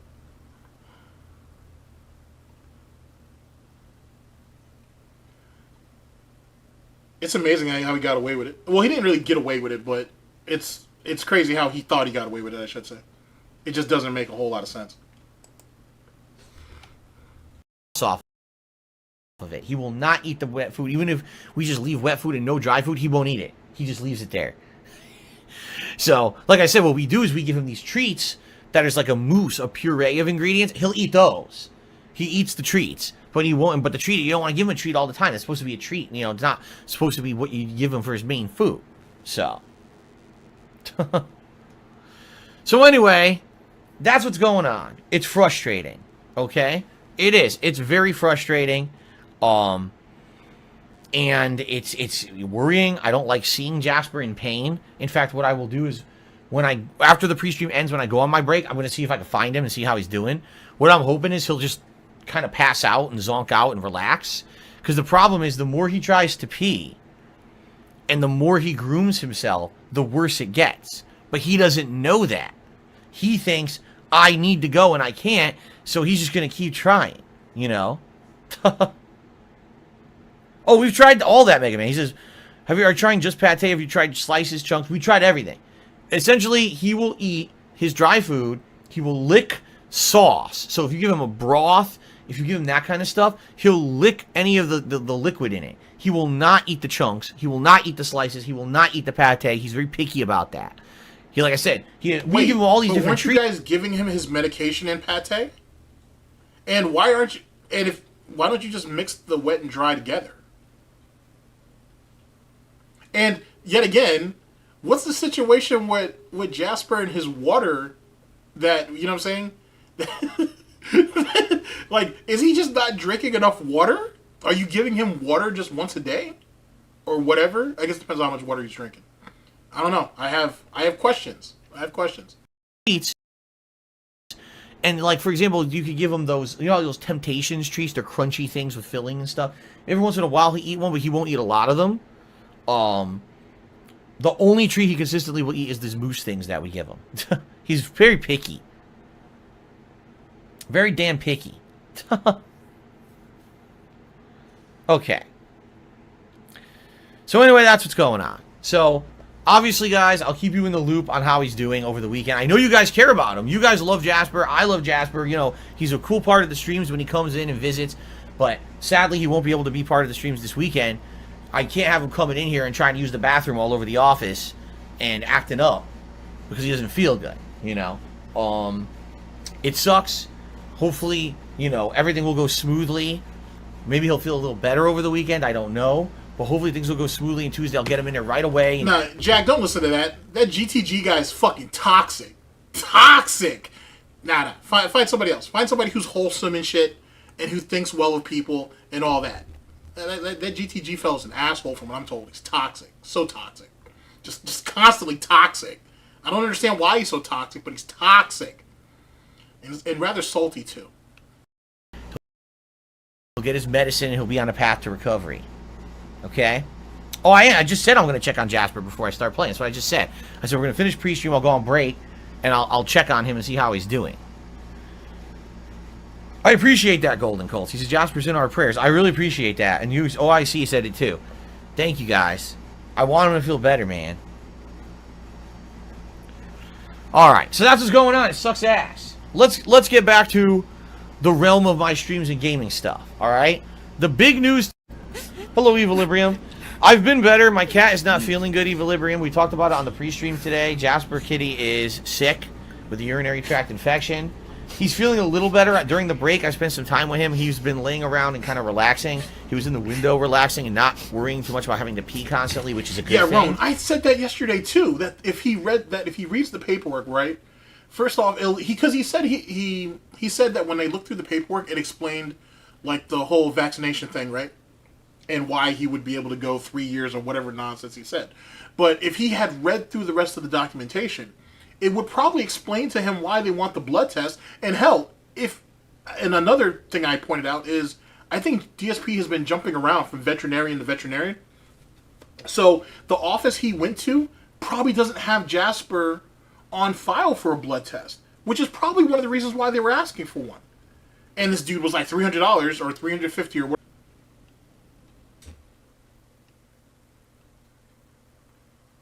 Oh no, Susan got me. Shit! Okay, we might be okay. Are you guys still there? Okay, cool. I was about to say, I think Susan got us. I knew she was going to come after me one day. I knew she was going to come back and get me one day. Oh no, what's up, Coach? Holy shit. What's up, Sunspot? What's up, August? I swore she was coming to get me. She was coming. Alright, let's go ahead and celebrate with some Snort Bucks, and let's continue. Maybe he calmed himself down so that he's not constantly trying to pee. Maybe he figured it out. But he's not feeling great, you know? Ask her to stop making noises. You're trying to eat your cake. Yes. So just so people don't freak out, we already have a vet appointment scheduled for Tuesday. That was the earliest they were going to let us take him in, unless it was an emergency appointment, which it's not an emergency unless he gets worse, which we hope he doesn't. If he does, then we can bring him to like a pet emergency room. But that was the earliest that our local vet would let us. Knight, I cannot confirm or deny that I had any type of relations with Susan whatsoever that would cause for her to come after me, or the Snort Bucks coffee brand. I cannot confirm nor deny anything. Nothing. So, let us bring him in. So. Hey, Bumblebee. Yes, we know if he gets meds, he'll be fine because he already had it. Over a year ago, he had one of these. And what we do is we got the meds, we put it in his food treats and stuff, and he was fine. I think you got a phone call. What did you threaten? Yeah, don't worry, Bumblebee. I'll take care of it. Okay. How do we know he has the infection? Because he has every single symptom like he did last time. He's trying to pee, but he doesn't have to. He's trying to pee not only in his litter box, but other places in the house because he feels weird that he can't pee when he's in his litter box. All right, let's open up. I'm eating. What do you mean, let's do this? I'm eating my dessert, man. Okay. Well, a concerned cat owner did a $5 super chat saying that a lot of UTIs stem from litter boxes that are unclean. And he's concerned because it's the second time. And let me tell you, this is the second time Jasper did have a UTI, and we're going to make sure that he doesn't have another one. We're going to be on top of that. If it is our fault, we're going to make sure it doesn't happen again. If it's something he's just prone to, that's one thing. But we don't want to be causing our kitty any problems. So we're definitely going to be taking care of his litter box a lot better. Let me just put it that way. Okay. Oh, it's platoon, not Full Metal Jacket. Gotcha. All right. So look, we have lost a lot of altitude, and wait, of I'm course, gonna the bring that good back news. to you guys. You and Catherine have already failed him once. You've already you said that this is his second time having it, so you've already failed him. You've already failed that little guy. But now we're gonna be on top of it the third time, huh? Okay. He's trying to pee, but he doesn't have to. He's trying to pee not only in his litter box, but other places in the house because he feels weird that he can't pee when he's in his litter box. All right, let's open up. I'm eating. What do you mean, let's do this? I'm eating my dessert, man. Okay. Well, a concerned cat owner did a $5 super chat saying that a lot of UTIs stem from litter boxes that are unclean, and he's concerned this is the second time. And let me tell you, this is the second time Jasper did have a UTI, and we're going to make sure that he doesn't have another one. We're going to be on top of that. If it is our fault, we're going to make sure it doesn't happen again. If it's something he's just prone to, that's one thing, but we don't want to be causing our kitty any problems. So we're definitely going to be taking care of his litter box a lot better. Let me just put it that way. Okay. Oh, it's platoon, not Full Metal Jacket. Gotcha. All right, so look, we have lost a lot of altitude, and of course, the good news here is that Jasper, my kitty, is doing better today. He's feeling much better than he did yesterday. Since this is what everyone on the internet seems to be talking about, I know that sounds ridiculous. He should have an emergency fund for Jasper. God forbid anything happens. But I don't think this idiot even has money put aside for himself or Catherine. If either one of them got hurt or got seriously sick or whatever, I think his first reaction would be call mom and have mom send money. So, and since she's essentially always done that, excuse me, why save? Why bother with that? You know what I'm saying? What's the point of it? Why do I need to put that extra stress on myself when mommy is literally just a hoof away? Well, a hoof call away. There's no point. I mean, yeah, I'm going to interrupt her in her, like her home shopping network shit, but fuck that bitch. You know what I'm saying? She can take care of me. That's her job. So, when you live like that, and when you believe, and you've always lived like that, which only reinforces it, why change? Why bother? But some people are obsessive about me in my life, and they literally sit here obsessing over shit. So, just as an update, Jasper is doing better. Okay. He is suffering from a urinary tract infection, which basically means that he has pain down there and thinks that he has to pee constantly even when he doesn't have to. Okay? This leads him to try to pee a ton of times and get nothing, and then he thinks something's wrong. So then he proceeds to walk all over the house trying to pee everywhere, thinking there's something wrong with his litter box. I know that sounds silly to you and I, but to a cat, it doesn't make sense because, that litter box is where he always uses the bathroom. If he goes there and he can't go, he's like, well, why can't I go here? I don't understand. Right? And it's not his fault. He's a kitty. I don't blame him for not understanding. And so... Lucky, yeah, this is pretty old. Rune, yeah, I trust me, I see a lot of that strive in Phil. Absolutely. Yeah, this is from 2011. We're literally going through the 2011 year when he talked about the UTI situation. All Friday night and then all day yesterday, he was basically running all over the house, trying to find places to use the bathroom that were not the right place. And he did pee a bunch all over the house yesterday. I mean, I found stuff in front of the fireplace. He actually peed on the rug we're not the rug, but the mat in the kitchen. 2021. Sorry about that. I'm trying to drink this tea too. But yeah, 2021. 2022 will follow afterwards. So you're literally hearing most of this is actually concentrated over like 3 or 4 days. So that's literally what you're listening to at the moment. I was having dinner. He ran in there and he peed in there. And other various places. I actually found some pee sitting on the windowsill of all places. So, you feel bad for the guy. He wasn't feeling good. And he finally had a good night's rest last night. He actually did not wake up during the night, which is rare for him because he usually does wake up during the night. And when we woke up this morning, seemed normal. Went downstairs, went in his litter box, and actually used it normally. He did not actually go in there and not able to piss. He was actually able to pee, which is good, because that was the whole problem, is that he wasn't able to normally. And so he went in there, used it, normal stuff, and now he seems to be back to his old self. He's very energetic. He's excited. He's playing with me today. We were doing our play boxing and his little play bites and stuff in the morning. I actually made my wife some food to bring to work, like a lunch, because she's at work today. And as I was doing that, he was all over me. He was like, "Oh, I want to be up and everything," and that's good. When Jasper is around and he wants to be up and everything, that's because he's in a good mood. So he seems normal. In fact, like I said, he's actually in here today. I'm going to allow him in the office today, and as long as he doesn't flip his behavior, meaning if he doesn't start looking like he's trying to pee everywhere, I'm going to let him stay in here for today and chill with us on stream. He's already been on stream.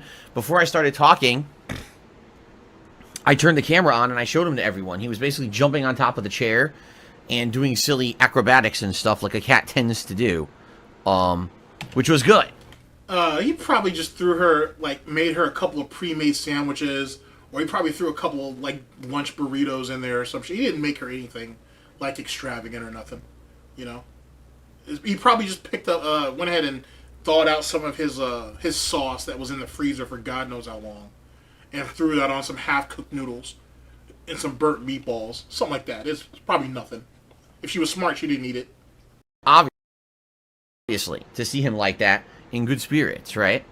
So I am in a good mood today because he's in a good mood today. Yesterday, admittedly, I was not in a good mood. I was nervous all day. I didn't feel good. When you're a cat parent, that's what happens. When your pet's not feeling good, you're not feeling good. Today is kind of the opposite. Do his meows seem more upbeat than sad? His meows are great. He had some happy meows this morning. He came into when I just started streaming, he walked in. I said, "Oh, you're going to join me today, Jasper?" He said, "Meow." I gave him a chin rub. And then he looked at me again up and I said, "How you doing? How you feeling?" He said, "Meow." He's in a good mood. The happy meows, yes. So I am happy. Now don't worry, I'm still going to take him to the vet this week. Remember, I have the appointment set for Tuesday morning. A drop-off appointment where basically I bring him there and I drop him off in his carrier. And during the course of that, morning to afternoon, when they get a chance, they're going to check him out and likely give him some medicine. I already know what medicine it is. It's an antibiotic. It's a milky liquid that you're supposed to put in his food because he had this over a year ago, and it sucks that it came back. So likely this will not be an issue, and this will be an easy thing to take care of during this week. I'm just happy that he's in the short term. He's feeling much better. I don't like him in suffering and pain and stuff like that. And yesterday I shared this with you, which I didn't have to. But I shared this with you, and I do appreciate that so many people actually were worrying about Jasper and his well-being. That's pretty awesome. It is. I'm happy that you guys care about my pets, my family members, I'm very happy about that. And thank you for that. Now, of course, there's idiots who are complete morons who want to get into my business because they're stalkers, losers, and they're making disgusting memes on the internet about Jasper being sick and all kinds of fucked up stuff. Yeah, Beavis, why are you making disgusting memes about milky liquid? Ugh. And why are the rest of you making memes about Animal Farm? You guys got to take this seriously. He didn't have to share this with us. He didn't have to let us into his life, the life on the farm behind the Snort shed, or Snort, well, it is kind of a shed now, but the Snort fort. This guy is pouring his heart out. Jesus Christ, chat.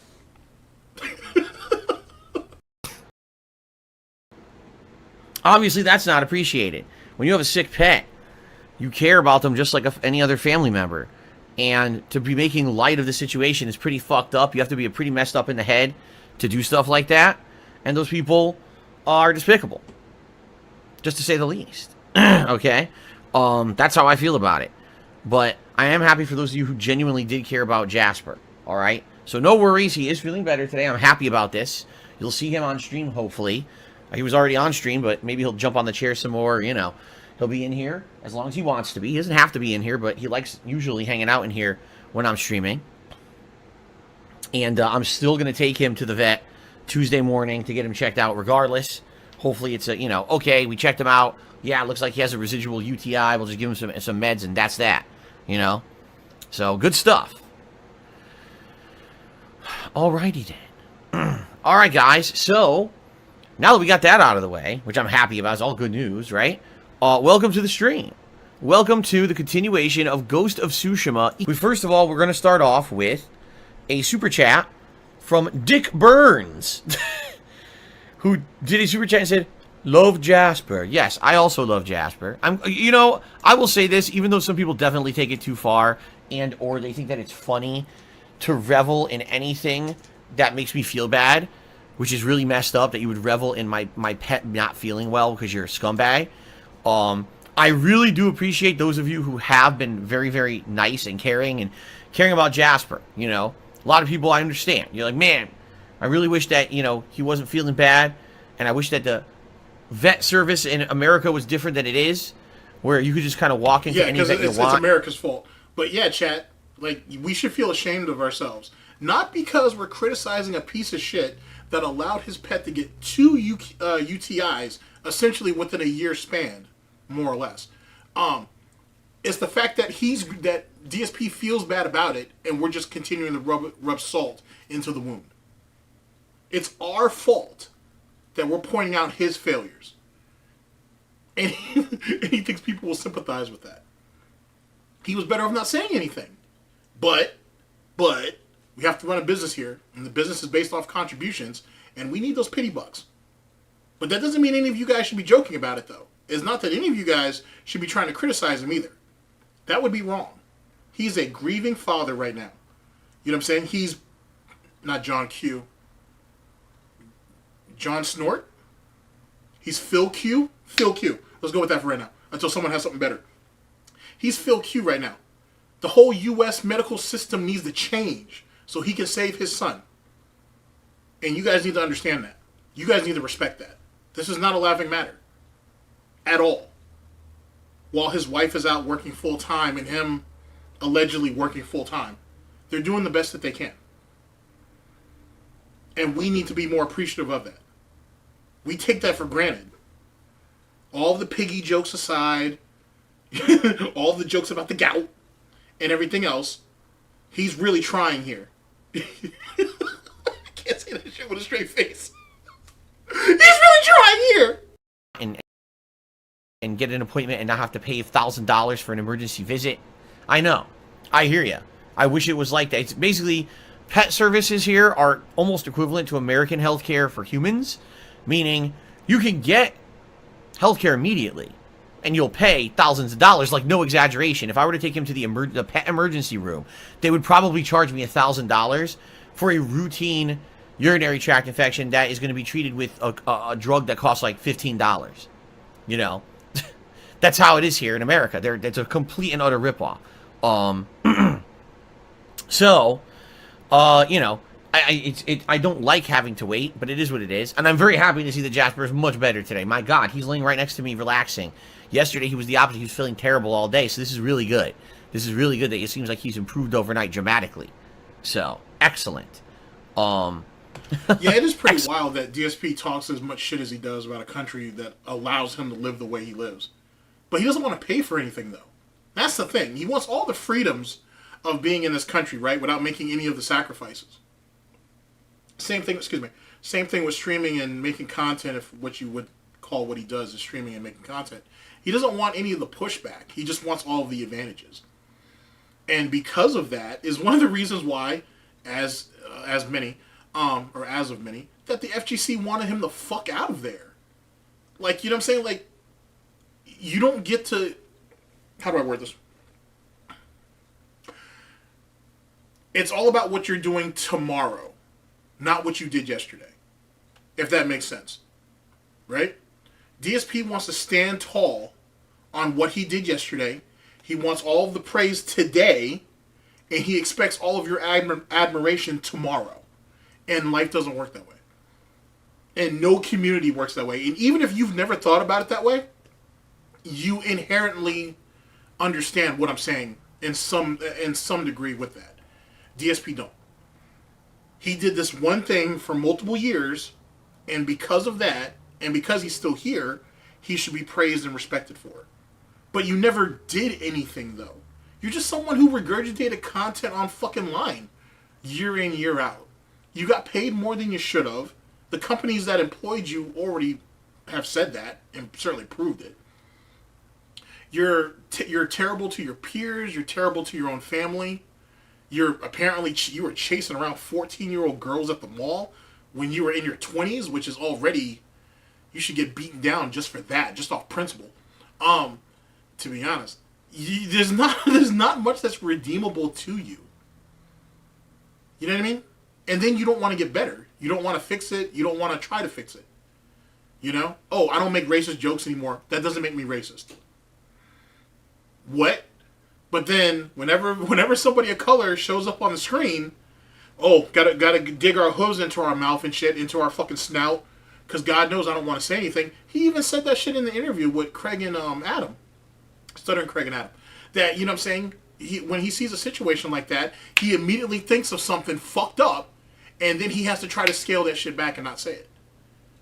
But I thought Phil said that if you look at a situation and you automatically jump to racism, that says more about you than him. But if his immediate reaction is more than likely something racist, then doesn't that actually reflect on him? Something to think about. Something to ponder.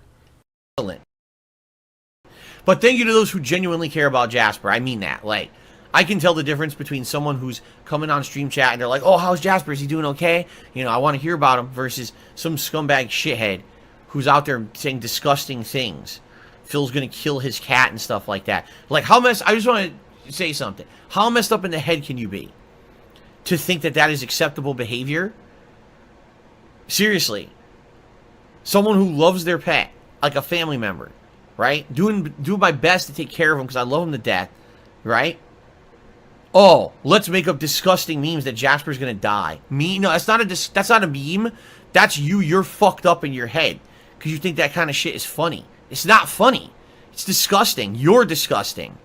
You're a horrible human. I didn't let a cat get a UTI within the span of a year, or two of them in the span of a year. How the fuck am I disgusting?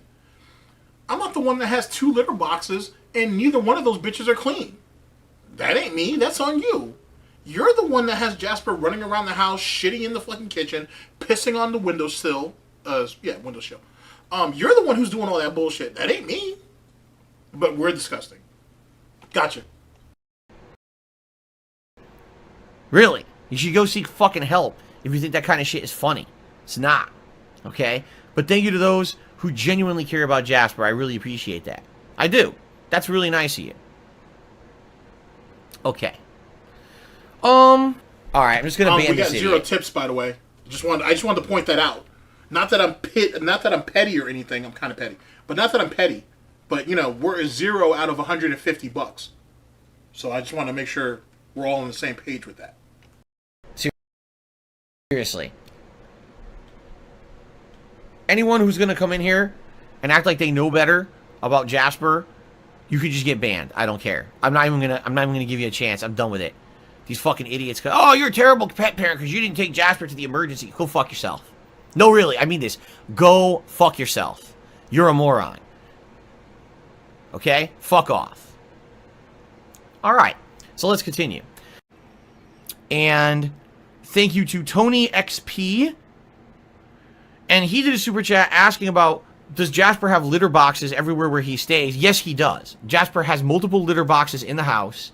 So that way, no matter where he is, he's able to use the bathroom whenever he needs to. He has that freedom. He's not like, oh, he's confined in one area of the house and now he can't use the bathroom. No, because we knew, number one, that's for your cat's health. You need to have access to a litter box no matter where you are. Number one. Number two, you need to have access to a clean litter box too, Phil. If you don't do that, the cat is going to tend to go, if it can't hold it, and it's going to tend to go somewhere bad. You know? So, the last thing I would want is to wake up in the morning, because Jasper's in the bedroom with us, and the door's closed, and he makes a big stinky dump in the middle of our floor, right? You don't want that. So, you know, that's why he has to have a litter box everywhere. In general, the rule of thumb for a cat is that you should have a number of litter boxes that's one more than the number of cats in your house. So if you have one cat, you should have 2 litter boxes. If you have 2 cats, you should have 3 litter boxes. If you have 3 cats, you should have 4 litter boxes, etc. Okay? That's how it works. All right? No, I can actually hit 2 birds with 1 stone on this one. No, they don't clean the litter box on the regular, and unless the kitty litter is really, really, really bad, they'll just scoop out the chunks and then just leave the rest of it there. Hence the reason why the garage smells as bad as it does, because Jasper's stinky duties just keep piling up out there. So no, not at all. Not at all. Jasper, hopefully he's calmed down and he's laying down relaxing somewhere. I hope he's not feeling terrible, but there's nothing, you know, right now, sadly, there's nothing I can do about it. I'll use the restroom. You guys grab a drink, grab a snack, use the restroom yourselves. When we come back, it is the continuation of 12 minutes. Like I said, I've got a couple ideas of... Today is Monday, the 23rd of August, 2021. And I am... here. I'm DSP, and I welcome you. How you doing? I hope you're doing well. I hope you're having a good start of your week. I hope so. And, oh, excuse me. Looking forward to a good, relaxing, hopefully, day of streaming here with you guys. I definitely need a nice, relaxing day after the stressful weekend I've had, and quite frankly, the stressful other stuff going on behind the scenes of the streams right now, which has absolutely nothing to do with the content of the streams, but it's still, you know, it does have a burden on me. You know, we had the whole day there Saturday where Jasper was feeling absolutely terrible, sick as hell, peeing everywhere all over the house. Not good. Then luckily he got better. He's been much better yesterday, and even today he's even better, I would say. He's more energetic. He used the bathroom normally. He's eating. He's drinking. He's doing his usual kitty antics with us this morning. So that's good. That's a big relief off of our shoulders after having him not feel good on Saturday. And already we're going to take some precautions. What we're going to do is we're going to start changing his litter out even more often, even though we don't wait a long time to do it. We're going to, you know, commit to basically fully changing out his litter more quickly than we are doing now. But how quickly are you changing it out? You've already admitted that you got 2 litter boxes, so I could see amongst these 2 idiots that if one litter box becomes overfilled or just is really nasty, oh, it's no big deal. He has another one. So he can just use that one, and then one of us will get to it. Now we're committing to making sure there's more cleanliness when it comes to both of his litter boxes. Like, why is that a thing? Like, why do we have to wait for something bad to happen to come to that conclusion? Womp womp. You know, and maybe even looking into some foods that are supposed to be for urinary tract issues. So,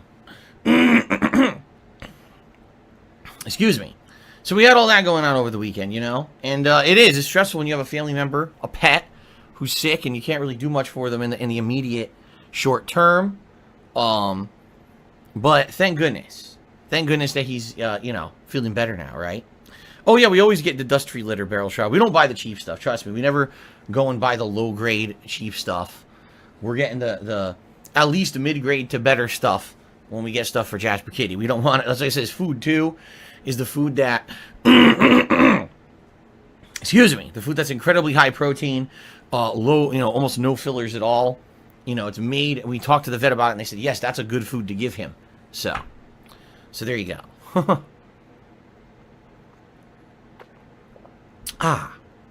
So we got that going on, and of course, as always, behind the scenes bullshit with money, which has nothing to do with you guys at all. I just want you to understand, me venting a little bit on pre-stream today will have absolutely nothing to do with you guys at all, but, you know, this is a place where I get to vent about stuff. I'm frustrated because it's now the second month in a row. The second month in a row where I'm sitting here waiting for YouTube to pay me, and I'm waiting and waiting and waiting, and it's screwing things up in my life because it's taking them so long to pay me for my earnings for last month. You know, last month was a good month. The month of July, you guys were very supportive on YouTube. Memberships and super chats were higher than they had been previously. And as I told you guys, I'm trying to build this channel up to where it was on Twitch when I was streaming there. And of course, we're nowhere near that, but it is getting better every month. Admittedly, you know, every month they're looking, it's like, okay, this is excellent. But it just sucks ass that I'm waiting for payment from these guys, and it takes forever. I don't understand what takes them so long. Last month, the 21st was my day off. And so I'm sitting around on my day off, like, okay, where's the money? And it never came until late afternoon when my day off was already over. So I didn't really get a day off that week last month because I didn't have time to do anything because the money came through so late. This month, money was supposed to... I could have just sat around, cooked food with my wife. We could have just had a relaxing day together. No, I was waiting for this goddamn money to come through. And because I couldn't spend my earnings on my day off, I didn't have a real day off. That's what he said, not me. That's how a day off happens in the Burnell house. If no money's being spent, it wasn't a real day off. What good is money if you can't spend it, dude? Be on over the weekend, and it never showed up. It just shows as pending. And here I am, you know, terrified. What's going on? Is there something wrong? Now, I know it wouldn't be with my bank because my bank is working fine. What happened here? And so I already found out, thank God, through no help of Google at all. Because Google, I hate to say it, if you have any issues with anything Google related... Yo, don't it? Waterbed, don't it? It legitimately sounds like a junkie. Holy shit. Pretty screwed. The only thing is if you're a YouTube channel with 100,000 subscribers or more, you do get access to a chat room where people will actually answer your questions about YouTube issues. But only YouTube issues. That's it. They don't answer questions about anything else. They only work for YouTube. Well, Google and AdSense, how you get paid for YouTube, has nothing to do with YouTube. They're a completely different company, division, whatever you want to say. They're not the same. So because of that, you can't really talk to anyone about help about this stuff. I was looking all over the internet over the weekend. Why is this payment still pending? Why is it not cleared even though it was supposed to be here on Saturday? You know, what is going on? There's nothing on the internet about it at all. All they have are help articles and forums where people post up random shit and other random people answer with no actual answers from Google about anything. And there's nothing about my issue. So I'm sitting here and I'm like, you know, this really sucks. I got payments due today. Like today, payments are coming out of my bank account and I don't have enough to cover them all. Because I'm sitting here waiting for this YouTube payment to come through, and it's not coming through, you know? So come to find out, you know, I posted up on Twitter this morning about this. I said, hey, if anyone knows about how Google AdSense works, could you come by my pre-stream today to help me? Well, someone already responded and said, well, the way it works is thus. If you're getting paid on a weekday, you're okay. Typically, you'll get paid by the end of that weekday. But if you're getting paid on a Saturday or a Sunday, basically, you don't get paid until Monday or Tuesday. Depending on which day it is. It delays it a couple days. Yeah, it's called the next business day, Phil. Which is incredibly fucking stupid. It really is. At this point, I hate to say it, the entire world is a 24-hour world. Every day people are doing business from the crack of dawn till the, you know, when the freaking moon is out. You know what I mean? There's no shutting down of the business. Physical businesses, yes, they have to close. People have to sleep. But the rest of the world is a 24-hour digital world, okay? Why on earth do we still have financial institutions dictating to us when funds will clear, when funds will hit where? Why do they get weekends off? On what fucking planet does everyone else have weekends off but not banks? Excuse me, I said that opposite. Why do these financial institutions, i.e. banks, have weekends off, but everyone else is working constantly, right? This doesn't even make sense. I mean, the banks are open on Saturday. As it pertains to the market, Phil don't invest, so he don't understand. So the concept of the markets is wasted on him because he doesn't understand anything about that either. Womp womp. You know, but he's a successful business owner, though. A payment's coming through on Saturday. Wait till Monday or Tuesday to get it. But if it was coming through on Monday, Tuesday, Wednesday, Thursday, or Friday, you'd have it that day. What? No. How about fucking work? Get the fucking work. What is going on here? It's just so confusing to me that we live in a digital world. Everything's supposed to be digital, online, instant. And then money, no. That just has to wait. What are you talking about? So you know what this rant kind of reminds me of? The Kardashians, not too long ago, said something equally as stupid. And I was thinking to myself when I heard it, I was like, you know, now that I think about it, the whole Kardashian empire was built off of Kim's back. Quite literally. So I guess maybe she has room to say that. But for the rest of you hacks, I don't really get that. Whatever. But it was just something that I thought about. I was like, who the fuck is Kim to say that shit? And then I was thinking, oh, well, you did make your fame by laying on your back. So I'm sure Daddy's proud. yeah, this is pretty shitty, admittedly, because here I am. I'm supposed to get my payment over the weekend. It's Monday. As of right now, 11:18 a.m. I don't have it yet. It just sits there showing pending. This giant amount of money that I need to pay everything. I have all these bills sitting here waiting to be paid that aren't paid, and I can't pay them until this money comes through. Okay, this blows. Luckily, I had enough money in my bank account to cover my back taxes, but there's other bills now that are clearing that the money's not there, man. So and now, if this doesn't even come through on Tuesday or today, if it comes through tomorrow, now I'm kind of. This blows, essentially. And it's very frustrating for my family. This is not good. It used to be where I would get paid by Twitch in the middle of the month. That was always consistent. I could always rely on the Twitch payment to come through, on time, no issues. And then on top of that, I would have the YouTube payment after, and that would supplement all my month-end expenses, essentially, and pay all my bills. And now only having the one lump, it's incredibly frustrating. Wait, what about Patreon? We had Patreon at the beginning of the month. We had Twitch around the 15th. And then you have YouTube, like, what, between the 21st and the 24th, I guess? I don't know. I'm not paid by them. So, I mean, theoretically, we still had Patreon. Patreon's still a thing even today. But we completely memory hold that. That doesn't count.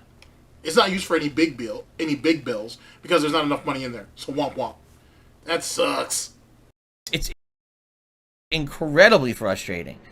And I don't like that it's not consistent. It would be one thing if I had this one monthly payment and it was consistent. It has not been. It's been flaky as hell.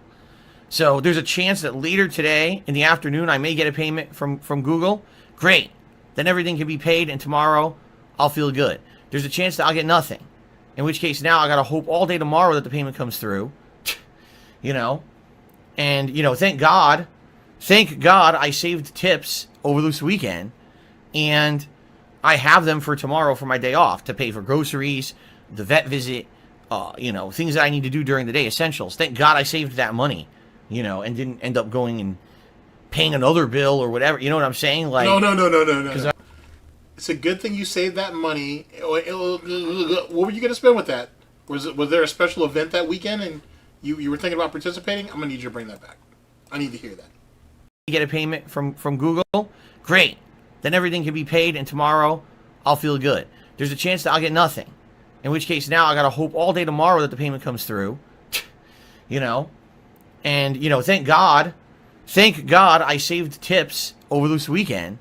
And I have them for tomorrow for my day off to pay for groceries, the vet visit, things that I need to do during the day, essentials. Thank God I saved that money, and didn't end up going and paying another bill or whatever. You know what I'm saying? Like, because I wouldn't have had anything for my day off tomorrow, expecting that I was going to get paid over the weekend, and I didn't. Incredibly frustrating. Like, I'm not going to lie. It's incredibly, ridiculously frustrating. Boy, we must have had to dig deep that weekend for WWE pulls. Holy shit. We must have had to dig deep. Oh my God. Like, you can hear how mentally exhausted he is. That he wasn't able to spend whatever he wanted to spend to do whatever it is that he wanted to do. I don't want to make any assumptions here. Oh, that's so good. You gotta go through this. Okay? So, anyway, what the hell? Well, guess what? As I'm telling you guys this story, I'm not kidding you. As I'm telling you guys this story, it's claiming that the payment is coming through right now. It says, check your recent payment. We just sent you a payment. Yeah. It's claiming that they're sending me a payment as of like this moment. It's coming through. So I'll have to check my bank later. Because I'm checking my AdSense statement, and my AdSense statement is saying there's nothing, which is wrong. My AdSense statement is saying, you don't have any transactions for this billing period. It's wrong. They're claiming that it's coming through right now. So we'll see. I'll have to check later. Because like I said, I know that's not going to hit right immediately. Last time this happened, last month, it took several hours for this money to actually show and reflect in my bank account. But the good news is if this actually does clear today, I'm in the clear. I'm good. So, yeah, see, because I'm looking right now. Look at that. Yeah, there's a reason why. I know this rant seems like mundane and shit, but there is a really good reason why I asked for it to be left in there. I really did. There's my back taxes payment, and there's my water bill clearing right now. Yeah, I'm taking a look right now. Okay. All right. So the good news is I should be in the clear. Oh, man. But you see how frustrating this is? Like, geez, man. It's seriously frustrating for me that this is like this one thing a week now that I'm reliant on, and you never know when it's coming at this point. At this point, now I don't even know what to expect, right? Like, now I'm curious. This payment was supposed to be coming through on Saturday, and it looks like it's coming through today, right now. What if this payment was supposed to come on Sunday? Does that mean it doesn't come till Tuesday, right? Anyway, that's holy shit, what a stress reliever. Let me tell you guys, that actually takes a big weight off my shoulders, seeing that the payment is coming right now. Thank God. I was actually, I'm not even kidding, like, I barely slept last night. I hate this shit. I hate this feeling of not knowing what's going to happen in my financial future. It blows. And the thing is, for a while there, I was actually feeling pretty good until I got kicked out of the Twitch partner program, and then it's like back to square one, you know? But it is what it is. Thank God. Thank God. I actually feel much better right now. FBG Duck, you don't seem to understand. He says, oh, I think that rant could have been avoided by checking. I did check. I was checking. No lie. I was checking the entire time here. It literally just happened. It literally just came through. This very moment. Okay, here's the reason why I asked for this to be left in when I first saw it. I wanted you to hear the desperation and how he was trying to squeeze pity bucks out of people, even back then. I really wanted you to like grasp that, like, you know what I'm saying? Like he tried his hardest to make that shit happen, and even when the money showed up, he still, in a very exhausting sort of way, still tried to put on people. I didn't get any sleep last night, guys. I was up all night, you know, waiting for this money, and just all these problems, man, and I got fucked out of Twitch. And now I gotta live off one paycheck instead of two. It's a lot, guys. It's a lot, and I'm fighting. I'm fighting, but it's a lot. And then I got this sick kid on the side too, and you know. So if you guys can hit that $150, if you guys can hit that $150 today, I'd appreciate it. Like it's disgusting even back then. It was disgusting to hear it even back then. The money just came through, okay? Understand that. Like, damn, it was like nick of time. Holy shit. Because I had that payment, and I also have a insurance payment. Hold on. Let's take a look here.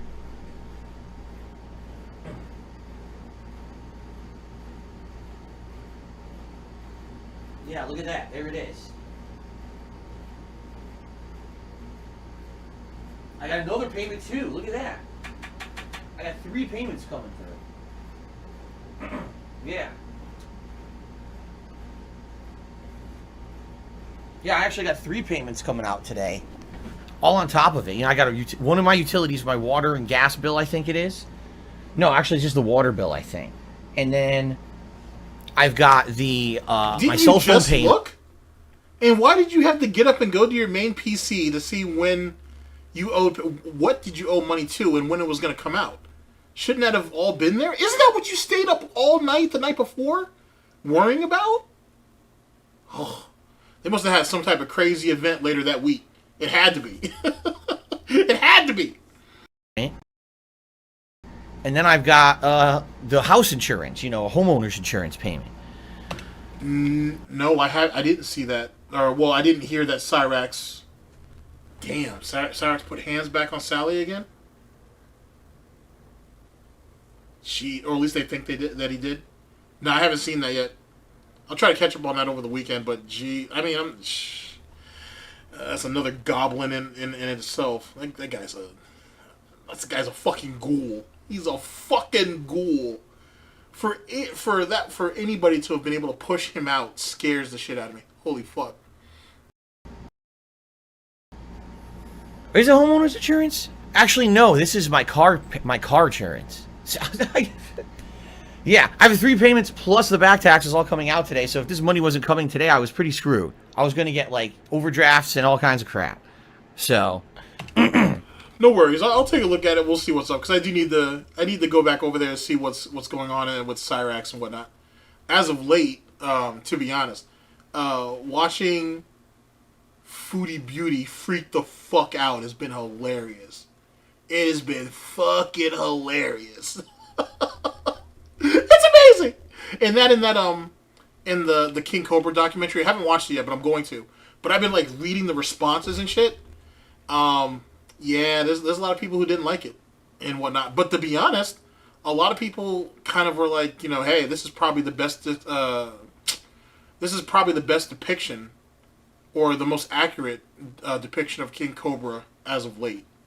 So I don't know. There's a lot of lol cows to catch up on. Oh, anyway, how crazy was that?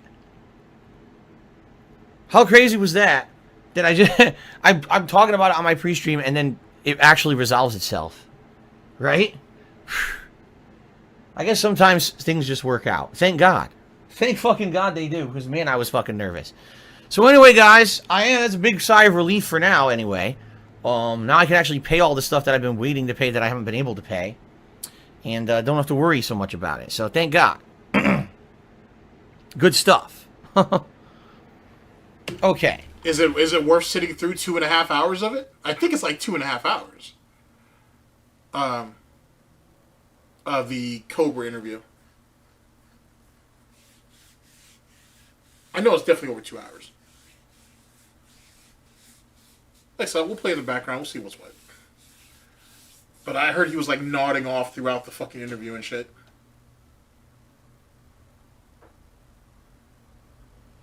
Alright, so that's good background noise. Okay, I can live with that. I can live with that.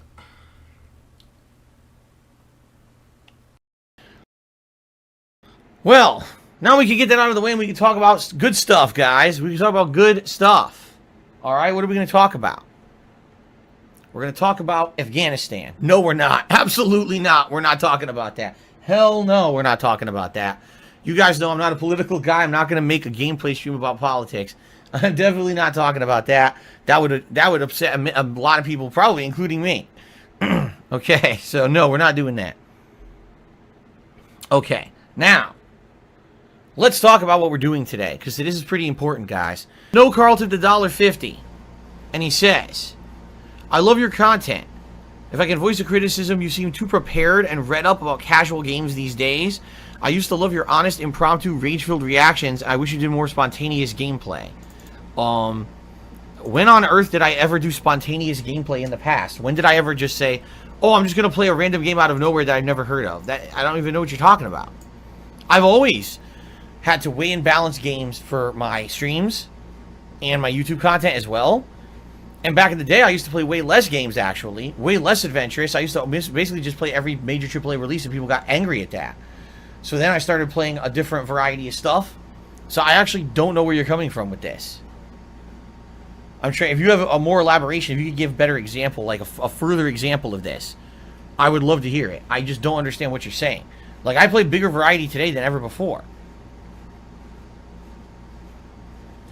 Snowgirl says, I feel like, here you go. I feel like your old playthroughs. I don't even know what you mean, because I've been doing this for 13 years. So old could be the first year, the first 3 years, 5 years ago. I don't know what you're talking about.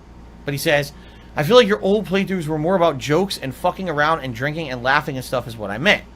Now it seems it's more focused about completion. Depends on the game. Absolutely depends on the game.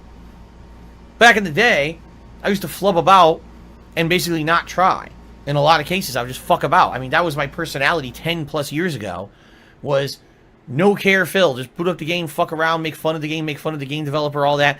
That went away a long time ago. Like, that style of content creation I haven't done in probably over 5 years. So I don't really know where you're coming from. Like, this is a pretty off-base comment, in my opinion. Something that I haven't done since I became a full-time streamer. You know? When I became a full-time streamer, everything changed, admittedly. I remember. I sat down that day, deciding I was going to be a full-time streamer. And I was like, okay, I actually got to, like, actively try to engage my audience and make this entertaining and fun and interactive for them while actually still playing a game and making progress in the game. In a lot of ways, it's harder. Sometimes it's easier. It's harder because it's actually harder to juggle interactions with you guys, giving shout-outs. I want you to hear this nonsense. I want you to take in this absolute fucking nonsense. And talking with you while playing a game and making progress. It's easier because you guys help me. You guys will give me advice. You guys, if I'm stuck at a part of a game, sometimes will help me out.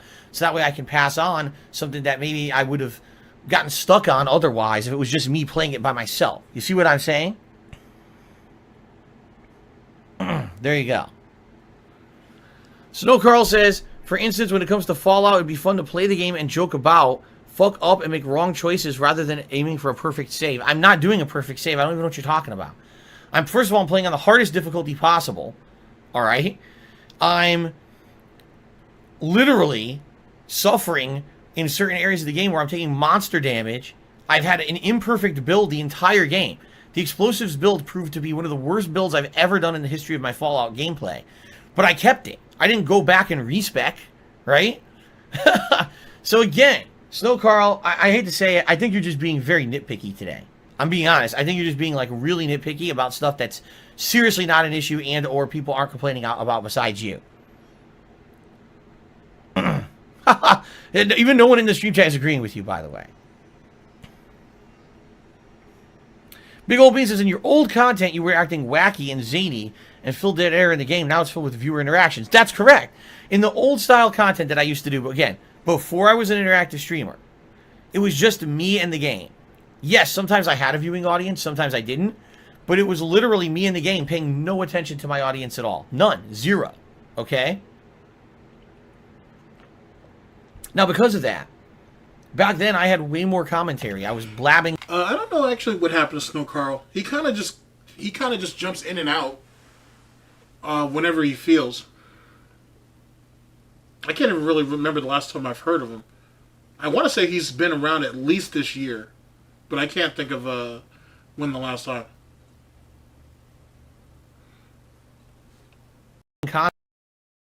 Constantly, sometimes even talking over cutscenes, constantly cracking jokes. A lot of times, you know, just very cheesy, inappropriate jokes, just to get a reaction, because I was filling dead air. Now, you're absolutely right. When I'm playing a game, we're constantly having conversation and fun. We're talking about the game. We're talking about other topics. We're having a good time together. And as we're having a good time together, it becomes more natural and more organic that feeling of enjoyment comes through the stream, rather than me trying to force wedge jokes and shit into the gameplay. All right? Maybe you liked that kind of stuff back in the day. All right? That was over 5 years ago, man. Really. I mean, I think it's time to move on. It's kind of like when people keep bringing up stuff like John Rambo and shit. It's like, dude, really? You need to move on. Okay? Like, since I moved here to Washington 7 years ago, my content style changed. Since I started becoming a full-time streamer in 2017, my content style changed. It's time to realize things are different and or, in my opinion, better.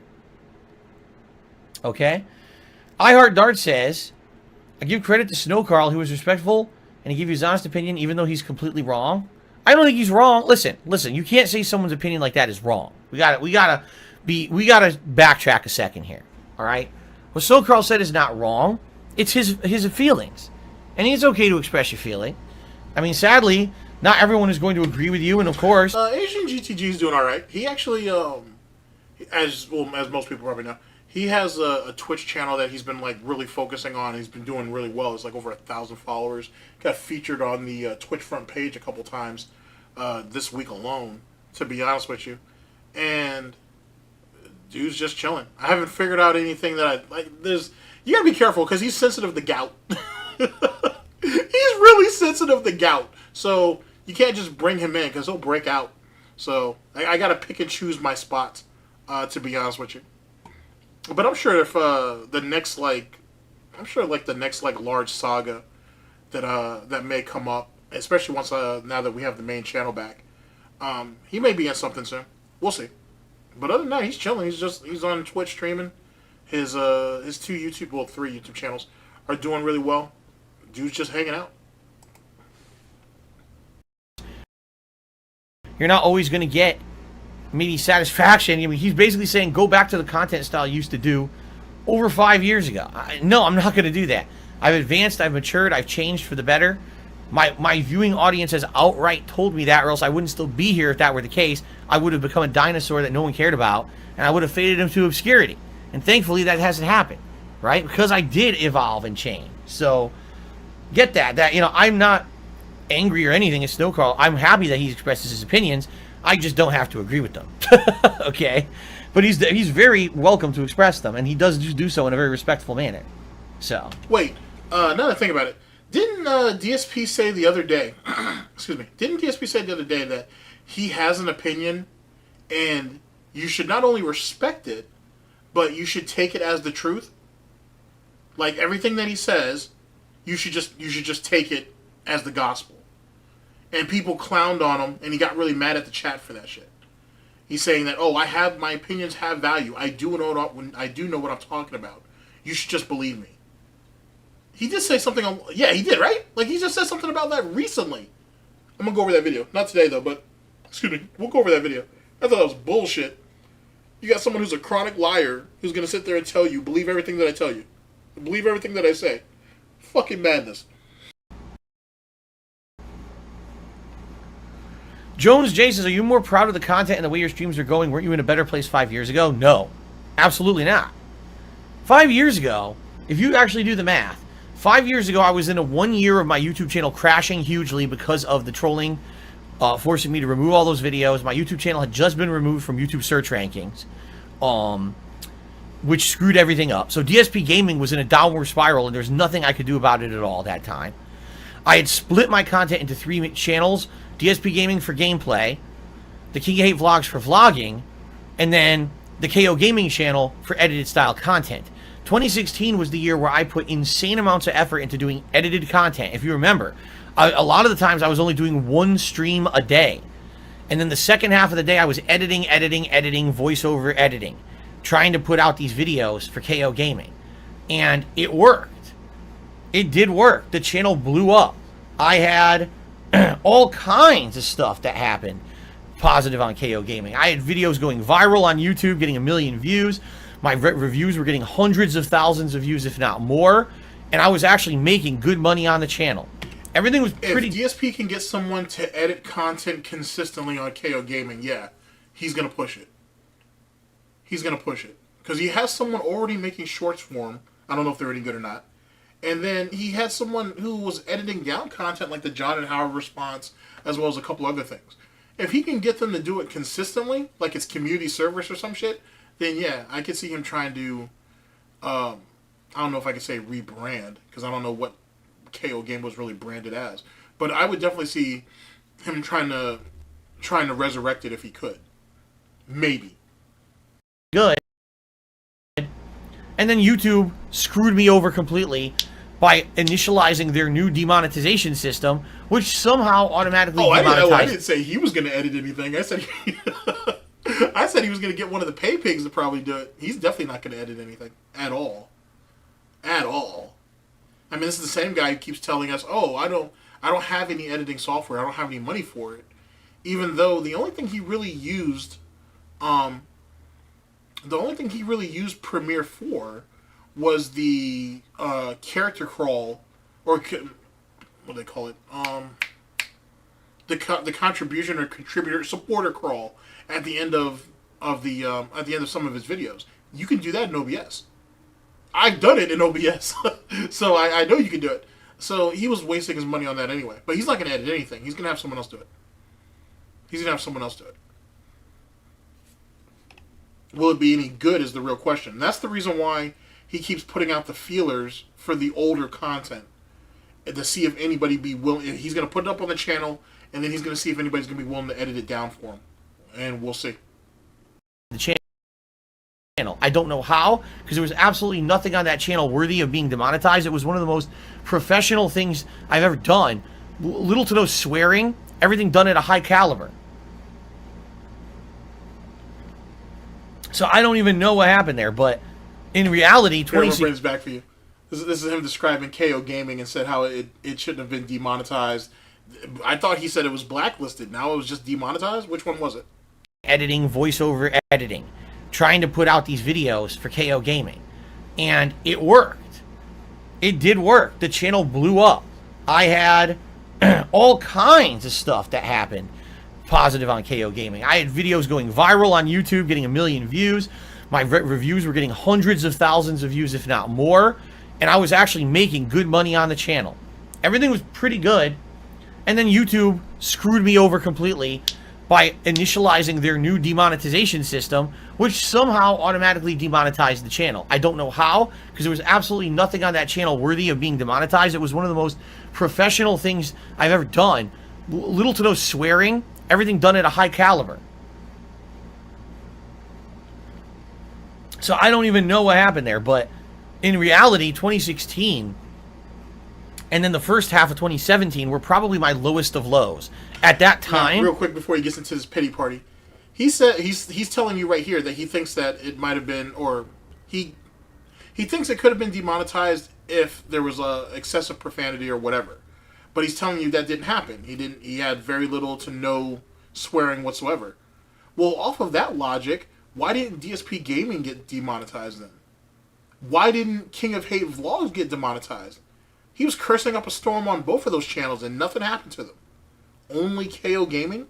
And then, as someone has pointed out, he had one video that went viral. Homefront the Revolution was the only video on there that quote-unquote went viral. Whatever. I was getting completely burnt out because I was working my ass off trying to keep this afloat and basically getting shut down at every turn. The gameplay I was doing was kind of boring. Remember, I wasn't an active streamer then, so it was me kind of doing the same thing for like the 7th straight year, and I was so bored with it. Then I did the edited content, and that blew up, and I was very excited. And then the YouTube channel got demonetized. Behind the scenes, my personal life was actually quite bad at that point, and everything was bad, honestly. Like, 2016 was one of my worst years. Things didn't turn around until like the second half of 2017. Remember, the first half of 2017, I determined that I was going to become a full-time streamer. And then I really feel that people started to support me again and look at me as the underdog and really turn things around in late 2017. So, there you go. Mature adult, if you say I missed a super chat one more time, you will not be able to say that ever again. Okay? It's my stream. I know what I'm doing. It's time for you to relax. Jen has tipped me $1.50. So let's be honest. Snowcurl tries almost every day to bait you into ranting. And so his little detractor buddies on a restream can laugh at you. I mean, you could be right. Jen, you may absolutely be right. I don't know. I'm the most ignorant to any of this stuff. I keep telling you guys, like, I don't know what's going on behind the scenes on detractor channels or V-streamers or anything. I don't pay attention to any of it. I only know once people bring it to my attention publicly, or sometimes people will email me behind the scenes to say, hey, did you know this is going on, and this guy's really trying to get your goat on a stream because of this and this. This is what's really happening. I don't know. I don't pay attention to that stuff at all. I would be the last person to really know anything about that. You know, I would argue that Snow Carl is kind of the equivalent of what PW Dubs used to be. PW Dubs would be in here, and 80% of the time he'd be positive and he'd be fun. He even contributed to the channel positively with emotes and things, and then all of a sudden, he'd bring up a detractor meme. I don't even know what it is. And next thing I know, we're talking about detractor memes, and people are telling me, did you know PW Dubs derailed your stream today with this negative thing? You know? And it really got to me, because I felt like he was a guy who was adding to the streams, and someone who actively cared about the content and about me and everything. And then come to find out, this guy's literally sitting in detractor streams all the time, talking with them, laughing with them, trying to carry their bullshit on in my stream. All right? I'll be honest, that really hurt. And then to find out that he was involved in other things that were trying to fuck with me and hurt me, that was very painful. Someone who's a regular on the... It was really painful, and that's why I doxed his ass. He got what he got. Someone, I bet you he ain't gonna do that shit now. That's why he got doxed. That's why I had him cleaned up in my mod chat. Just throwing it out there. He's the one who's telling you how hurt he is over nothing, over nonsense. This shit that, oh, I don't pay attention to that detractor shit. Yet you know everything that PW Dubs, quote unquote, allegedly was doing. What the fuck? I've told y'all, it's the Gaudi Gestapo over there. Everybody watches everybody. Nobody really trusts each other. They all watch everybody. Holy shit. Just so they can wait to rat each other out. That's all they are. They're rats. Just dirty, pay pig rats. Stream who then is basically secretly trying to fuck you over constantly. It's not a good feeling, man. It's just not. Okay?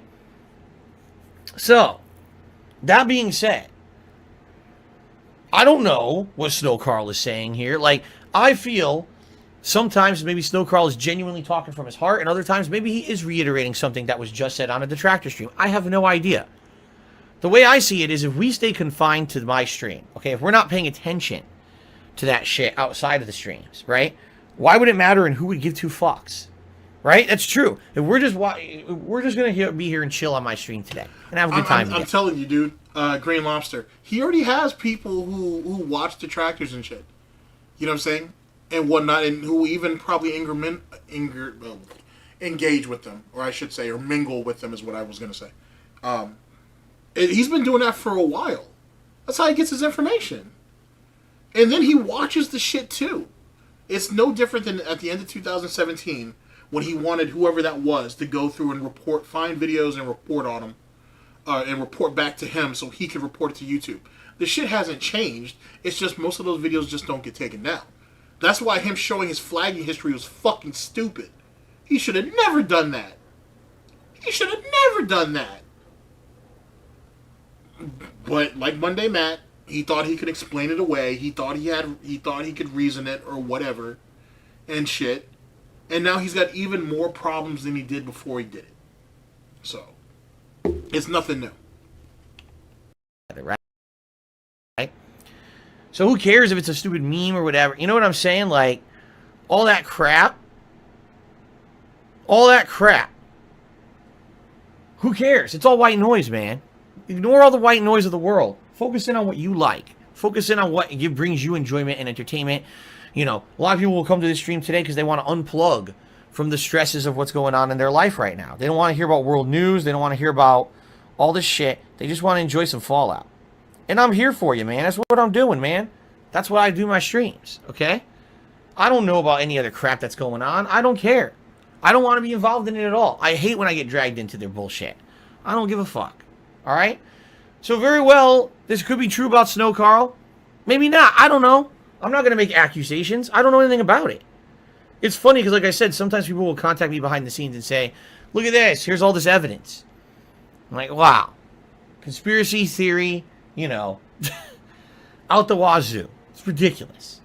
But it's life, I guess. It's my life. I guess because I've decided to be an internet content creator. All right. Hey, Army, that's very possible. It's very possible that he was trying to convince Only Iced Coffee to do it. But I'm telling you, though, too, I don't think the reason why I think Only Iced Coffee may have never done it is because, yet again, he was using Super Crazy's videos and shit to hunt down the other pay pigs. Like, it kind of worked to his advantage. Like, you know what I'm saying? Because he has the ear of DSP, and you've got someone who's making this very comprehensive video series on pointing out who the pay pigs are and what they're doing. That's all Only Iced Coffee needed. And he just preyed upon that, to be honest. You know what I'm saying? And that is what that is. And which is kind of stupid too, because if it's a shame, I should say. Let me reword that. It's a shame that we never got the interview between Super Crazy and OIC, because I would have liked to see them interact and whatnot, and I'd like to see them go back and forth. I mean, we saw the obliteration that that Agent Proper and Chiyo, we saw what they did to Only Ice Coffee, but I would have liked to have seen a one-on-one in between Only Ice Coffee and Super Crazy. I really would, to be honest. But that's just me. And because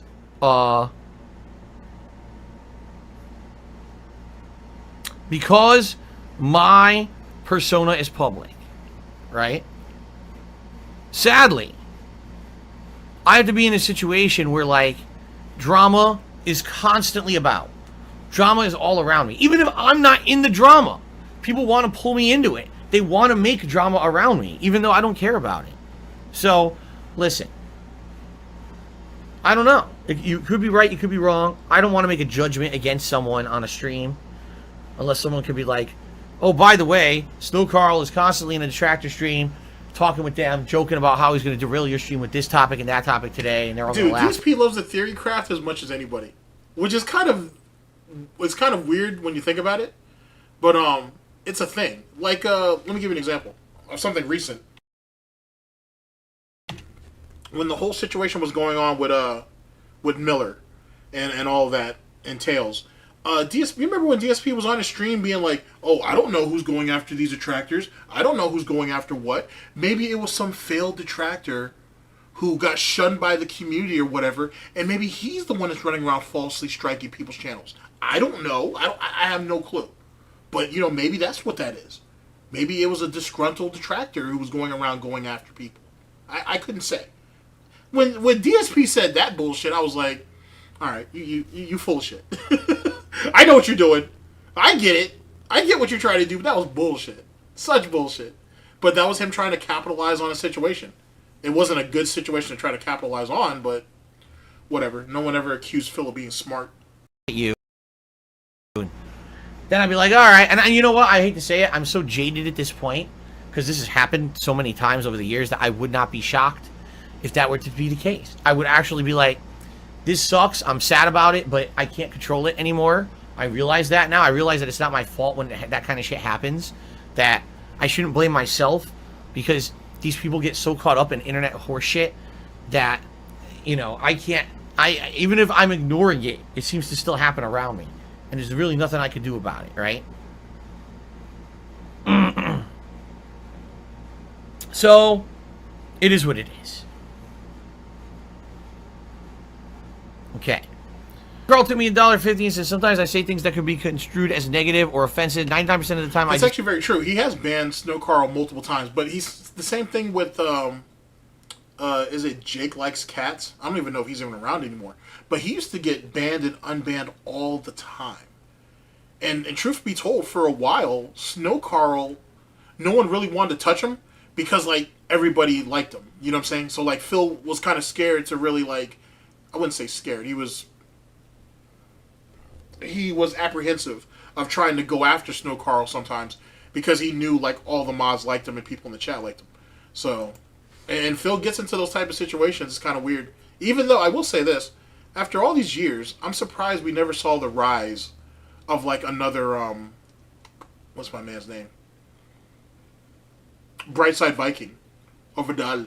I'm surprised we never got another one. I know Swaggins tried, but he failed, and which is kind of what Swaggins does. But we never really saw anybody else who filled that vacuum. I don't want to call it a power vacuum, but I'm just surprised no one ever filled that position. Speak my mind. I never reference detractor or troll shit. Sadly, a lot of people try to paint all your supporters in a bad light to discourage tippers.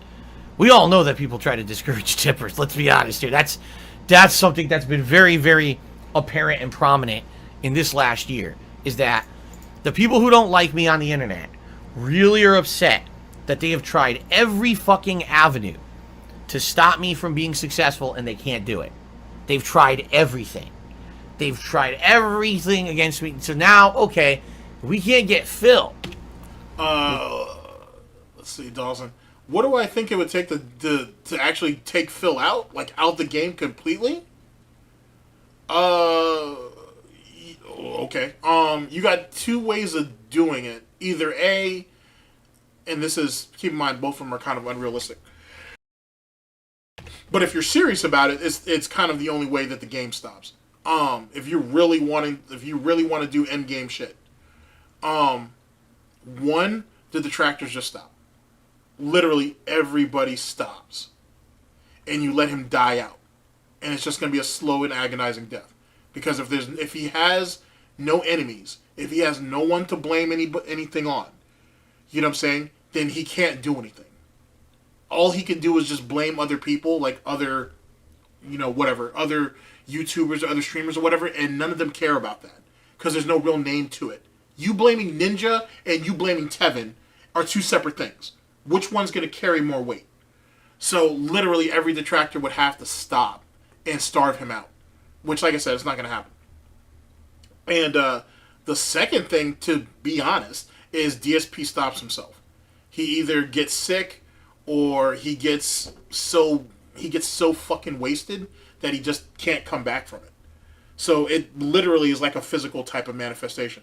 That's the only way he's stopping. There's really nothing else. Because like even if you hypothetical pignosis, let's say let's say he got booted off of YouTube.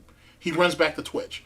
Let's say he gets permanent banned off of Twitch. He goes to Rumble, or he goes to Kick, or whatever the case may be. All he needs is one whale and a couple of pay pigs, and that's it. And maybe it gets him another couple months, and he's kind of forced to quit. But it has to be by his own doing, essentially. There is no real getting rid of him, to be honest with you. If you're not talking about touching the poo, if we're not talking about actually putting hands on him, there's really no other way of doing it, to be honest with you. DSP is legitimately his greatest detractor, to be honest with you. He's only going to fuck himself over. His existence is predicated on his namesayers. His namesayers keep him alive, like any lol cow. He can't deny that. If you starve that out, then he's got some real problems. Like let's use this as an example. When all of that nonsense was going on and all these different detractors were getting hit and so on and so forth, when we lost Dark Day Mirrors and when we lost Raw DSP as well as others, he didn't benefit from any of that. If anything, stuff slowed down. It actually hurt him that he didn't have as much coverage on him than if these people weren't actually attacked. So the way I look at it is, if people actually just stopped altogether, I'm not asking anybody to do any of that because I'm not going to. But if everybody stopped collectively, he's kind of screwed, to be honest. Because now anything he does wrong is on him. Anything that he fucks up is on him. And he's not going to be able to handle the responsibility of that. More importantly, as I said earlier, his pay pigs are predicated on giving him money based on the opposition. If he loses that, then what else does he have to blame? All the responsibility falls on him. So it is what it is. Getting him deplatformed off YouTube permanently just pushes him to Twitch. He'll stay on Twitch for as long as until he can get somebody's sympathetic ear to let him get monetized again, and he'll roll with that for as long as he needs to. If he gets completely kicked off of Twitch, he has to start somewhere else, and he has no footing. He's dead after that, essentially, in Minecraft. He's got nothing else. But the amount of time and manpower that's required is not really worth it. That's why it's easier just to poke at him and have him be humiliated in the public eye over attacking him directly. So instead of being like overt with it, it's easier to be covert and getting articles written on him, getting bigger YouTubers and streamers to kind of like critique him and make fun of him, whatever. With every one of those situations, his brand is further being diluted down to where there's literally nothing left. And he knows it. And that's why he needs Street Fighter 6 so goddamn bad. He needs it badly. That's why he's playing it so goddamn much. And it's not working because he's not retaining the information. And he's not trying to build off what little he has. And online, he's considered a joke. Like, he shows up in R Kappa every once in a while, and it's always in a mocking sort of way. Twitter is no better. And he's been fortunate. He's only gone against a couple of FGC names so far. He hasn't even landed against any of the heavy hitters yet. Like, if he ended up getting himself into one of those lobbies where, like, Filipino champ, who hosts these pro lobbies, he gets in there, he's done. They're gonna tear him apart. He just doesn't have a chance. So that's my initial thoughts, though. That's essentially what takes DSP out the game. Other than that, just kind of point and laugh. He doesn't have anything else anyway. The dude has no options whatsoever. To close my argument, look at Wings. If the Wings trolls wanted Wings out of pocket, they could have been done it. Wings doesn't have shit left. He's done. He is done. Wings has nothing. And between the situation with Cheese, which I told you all that was going to happen. I predicted that before it happened. And this situation with this, I guess it's someone who makes thumbnails for him, or there's some type of editor or whatever. Between those two situations, if they chose to blow both of those things up, Wings is done. He just doesn't have anything else. Turn our ire towards everybody else. Whether it's a viewer, a supporter, a moderator, anyone involved with Phil, let's get them, right? Which is madness. Let's be very frank and very honest here. It's insanity. It's madness. To think that because you're just attacking random people on the internet, you're going to somehow make me go away is probably the dumbest thing that I've ever heard in my life. It's not going to happen. In fact, for every person who gets harassed, I am motivated even more to persevere on behalf of that person. So, you are out of your fucking mind if you think you're going to harass someone who contributes to this stream, you're going to harass someone who helps the stream, or, you're dumb. You're actually helping me. So stop. You're just motivating me to work even harder. Okay? Albert Aponte did a $2. So why would you ask them to stop if it would only motivate you to work harder? And there's been a lot of people who fell on their swords for you, and you didn't do anything different.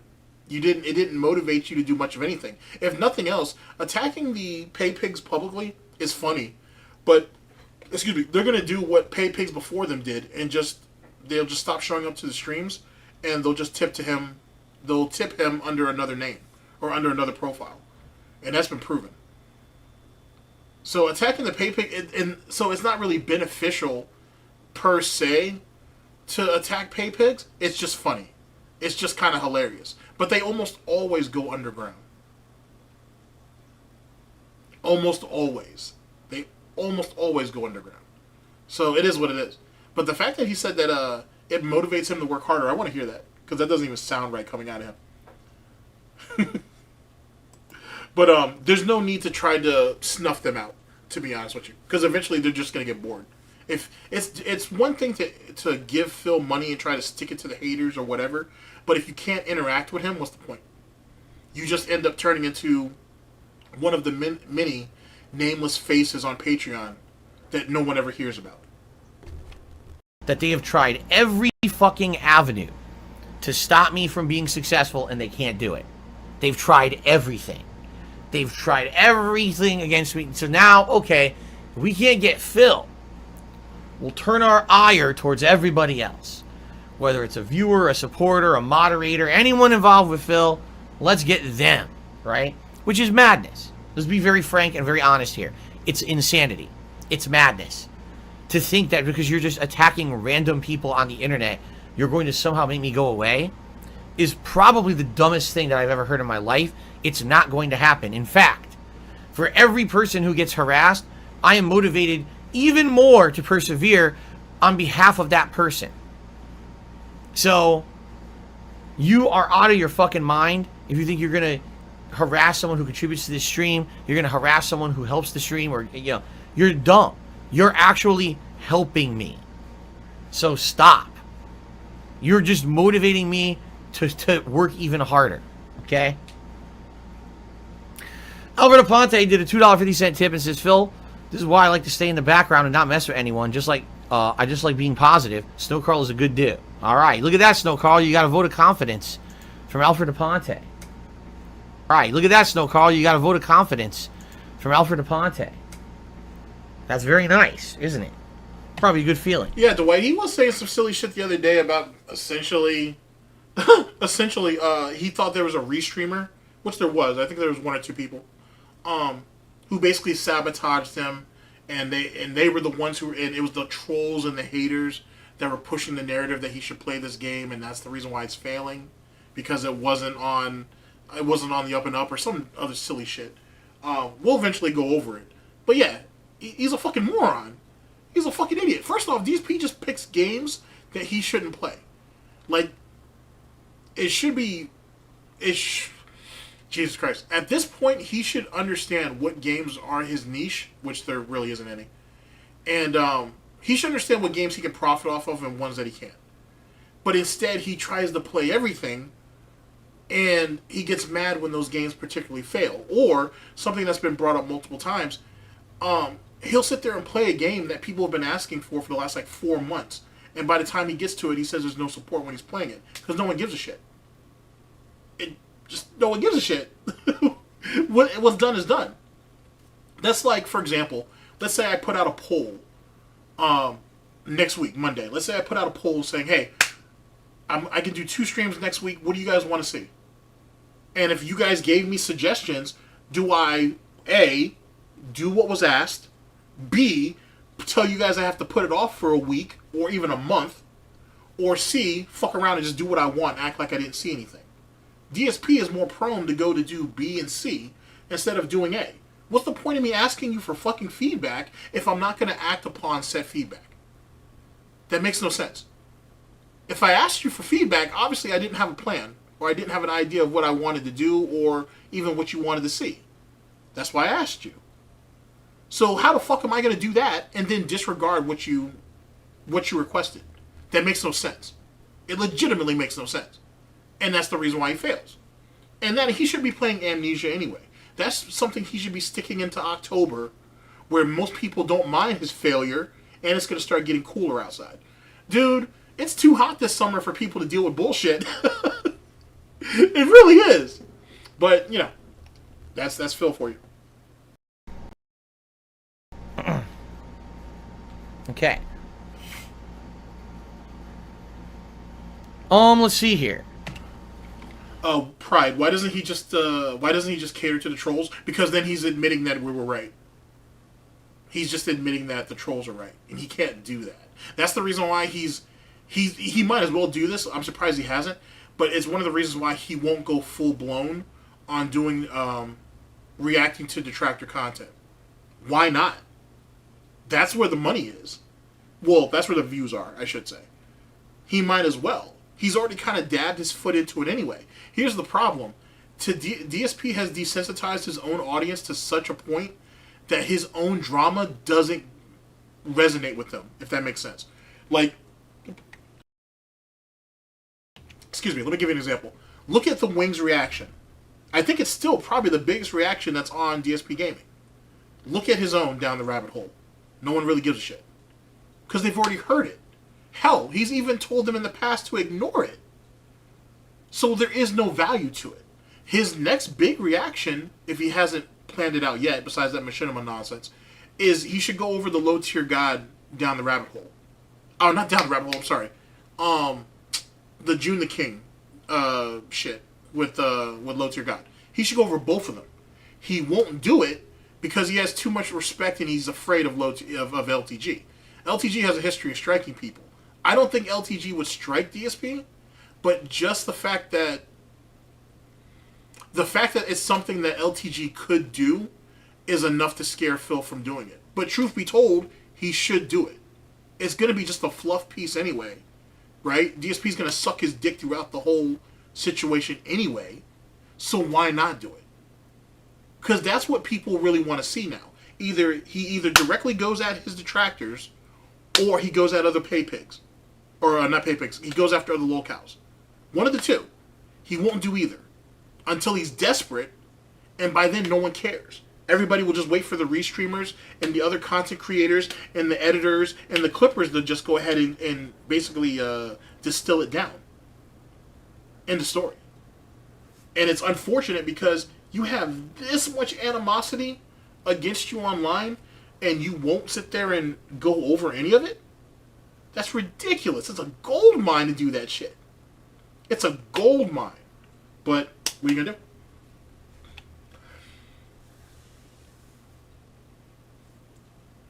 What's it, Robert? Yeah, that his rant is just I don't even know how to explain it. I really don't. Just wild. I didn't know Jasper's life was worth $300 or $350. I thought it had more value to it than that. I was wrong, I guess.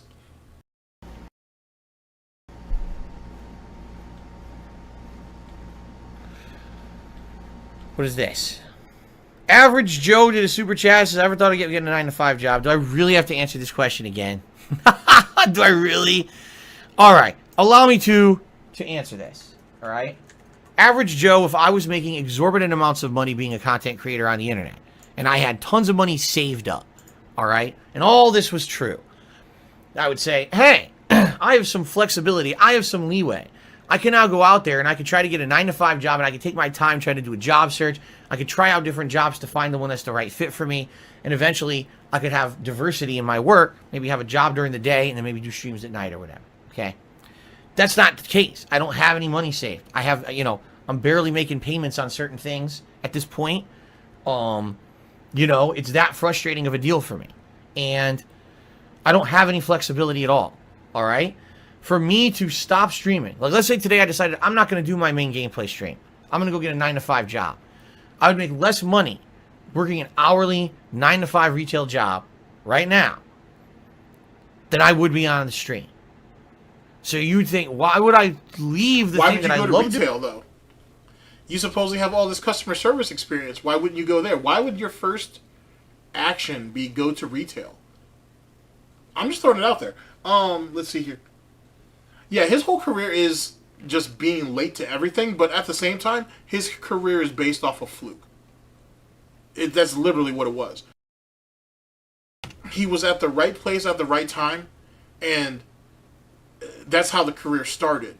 When it came to changing with trends, or moving with the current, I should say, he didn't do it because he didn't want to do it. He always looked at, let me give you an example. Direct capture. For whatever reason, and I talked about this on the Fight Club channel a while ago, for whatever reason, he thought direct capture was like breaking some type of copyright. And so he was resistant of it because he was thinking, oh, well, all the people that are doing direct capture, they're going to eventually get starved out or they're going to eventually get struck down, and then I'll be king of the hill. And that's really the reason why he stuck with it for as long as he did. He thought there was something about copyright that was going to come down on it. So he was just like, well, I'm not going to convert to it. And he really didn't until he started streaming. So he spent, a good amount of years not doing a goddamn thing, and he just further fucked himself over. And he had people around him, and I hate to say that people are like this because they're not, but I need you to see it from DSP's standpoint. He has all these people who are essentially nothing more than serfs. They're resources that are around him. And he didn't know how to utilize them. He didn't know how to position people and have them do stuff. You know what I'm saying? And because he doesn't have the forethought, because he doesn't know how to plan, it eventually got wasted. Like, there's no reason why, like Chris and Teo, for example, he didn't have them build a few PCs pro bono, right? There's no reason why he couldn't have opened up that office space and had John, Howard, OJ, and a couple other people come in and work with him on that. There's no reason why he couldn't have Respect the Pack do some other editing stuff besides what they were doing to help push his content. Like, you got all this people around you and all this fucking talent, and you didn't utilize anybody properly. And then you weren't planning on paying any of them anyway. So if you really look at DSP's quote-unquote career, it's all just a fucking waste. It's legitimately a fucking waste. He's the perfect example of someone who doesn't have any vision, but wants the payoff for being successful, who didn't treat people like people, but only looked at them for what they could do for him, except for John. And even then, he still abused John. And he was someone that was so dependent on what people thought of him, that if it all came apart, he's going to fall apart with it. And that's legitimately why Darkside Phil is at where he's at now. He said it before. If it wasn't for YouTube, he didn't think his life had any meaning. If it wasn't for people's opinion of him on the internet, he would have thought his life had no value. Think about it when I say that. He didn't think his life had value unless people on the internet saw that value. That's insane. That's legit. People who don't know you, right? Who only what they do know of you is what you show them, and your whole existence is based upon what they think of you. That's insane. And truth be told, some people like that probably shouldn't be on the internet, because the internet's a pretty brutal place. But that's insane. And look at him now. Like when you see those like side by sides of like what he looked like this year, what he looked like this year, what he looked like this year, what he looked like this year. You want to know why he's all fucked up like that? That right there is the decline of his quote unquote popularity. When people started to disregard him and then devalue him, you see the slippery slope physically. It physically manifested. In the exact same way as King Cobra. It physically manifested with people. And it's a really weird thing to say, but it's even weirder to see it. But that's what the situation is. That's what the scenario is. It's scary. It's scary as shit. It's scary as shit. The money wasn't worth it. It really wasn't. If you weren't willing to save it, if you weren't willing to invest, if you weren't willing to invest it, then it wasn't worth having. You know what I'm saying? If you're just going to live by the seat of your pants, with no clear plan or idea on what you were going to do with your quote-unquote success, it wasn't worth having. And that's literally the definition of what Dark Side Phil is. He's gained a lot from doing what he's done. No matter how little it is, or what... I'm sure Panda could contend to that. But no matter how insignificant people like myself would say... Fuck that, myself. No matter how insignificant I say Dark Side Phil's career is, right, or his existence on the internet, he's made enough money. Not even made enough money. He's made quite a bit of money that he could have something to show for it. And he has nothing. If you look at it in brass tacks, ladies and gentlemen, he owns nothing. Well, maybe the car. I guess he's paid that bitch off. But other than that, he doesn't own shit. He owns a used car. He has nothing else, though, that's in his name that he owns, that is paid off, that no one could come through and take away from him, except for a car. Been working for 15 years. Well, he's been on the internet for 15 plus years. Theoretically, he's been working since he was like 16, 17, some bullshit like that. And he's got nothing to show for it. Nothing. He's got no credit to his name. He has no social value to him. He doesn't have anything. All he's resorted to now is begging. And if that, what do they call it? Or how does he call it? If that, I want to say it's called public contributions, but that's not it. If, fucking A. Why can I not think of that shit right now? For whatever reason, it's escaped me. If that crowdfunding disappears, he goes along with it. End of story. And that's depressing. Crowdfunding, thank you. If that disappears, he has nothing. He legitimately has nothing. And all of the great opportunities that he had, and he did have a couple, he squandered it away for fucking ad revenue. Ad revenue! You had a chance to actually travel. You had a chance to actually learn about games and see how games were made. You had a chance to really do shit. Oh, I can't go because of ad revenue. You couldn't take 3 days off. Was that 90 uploads? You couldn't sacrifice 90 uploads to have an experience that you could have brought back and profited from. Like, let that sink in. Doing the most that has meaning for hundreds to thousands of people around the world and makes me a good amount of money, why would I stop doing that to go get a job that I'm not going to like, not going to be any kind of meaning behind it, and it's going to pay me less than what I'm doing right now? Would that not be stupid? right? Right? And then you might say, well, forget about like a retail job. What about getting an office job? What about getting a job like you used to have at the helicopter company? Okay? I haven't been in a job like that since late 2010. It is now 2021. 11 years. Do you think that a company, when they look at a resume, is looking for someone who's been out of a certain kind of work for 11 years and says, let me jump on the opportunity to snatch this guy up, man. He seems like he knows his shit. Of course not. Those jobs are not going to hire me. They would not hire me. I would get hired for some kind of an entry-level to mid-management job at a retail store where I'm basically way overqualified for it. I would get paid next to nothing. But you're not overqualified because the customer service position that people just asked you about, you said you don't qualify for. So how are you above retail? How? What makes you above retail? Entry level sounds about right. I don't even see them putting you in management, let alone middle management, at all. But if you really listen to what he just said, he basically summed up what his worth is. And he was brutally honest. I'm going to bring that back for you. That should be it. Job. I would make less money working an hourly 9-to-5 retail job right now than I would be on the stream. So you'd think, why would I leave the thing that I love doing the most, that has meaning for hundreds to thousands of people around the world and makes me a good amount of money? Why would I stop doing that to go get a job that I'm not going to like, not going to be any kind of meaning behind it, and it's going to pay me less than what I'm doing right now? Would that not be stupid? Right? Right?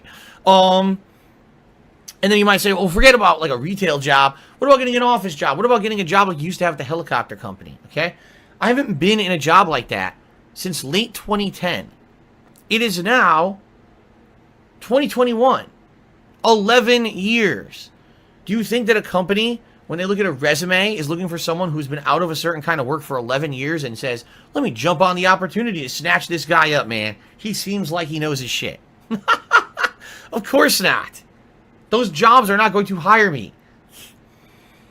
They would not hire me. I would get hired for some kind of an entry-level to mid-management job at a retail store where I'm basically way overqualified for it. I would get paid next to nothing. I'd be overstressed, overworked, you know, right back to where a lot of people are, and I would not be able to make ends meet. I would not even be able to pay my bills here. One more thing. I want you to take this all in. So we're shitting on... He's mad that he can't do the work that he used to do because of Daddy. Daddy's who put him in that position at the helicopter company. He doesn't want to go to retail because he feels he's overqualified for it, right? Even though he's kind of admitting that he probably wouldn't be able to get the job anyway. But you're shitting on the very people who supplement your way of life. That same job that's beneath you that you're overqualified for, some of your viewership actually work those jobs. Not everybody. There actually are some accomplished people in his fan base. They follow the wrong person. But anyway, some of those people you're shitting on. You're legitimately shitting on.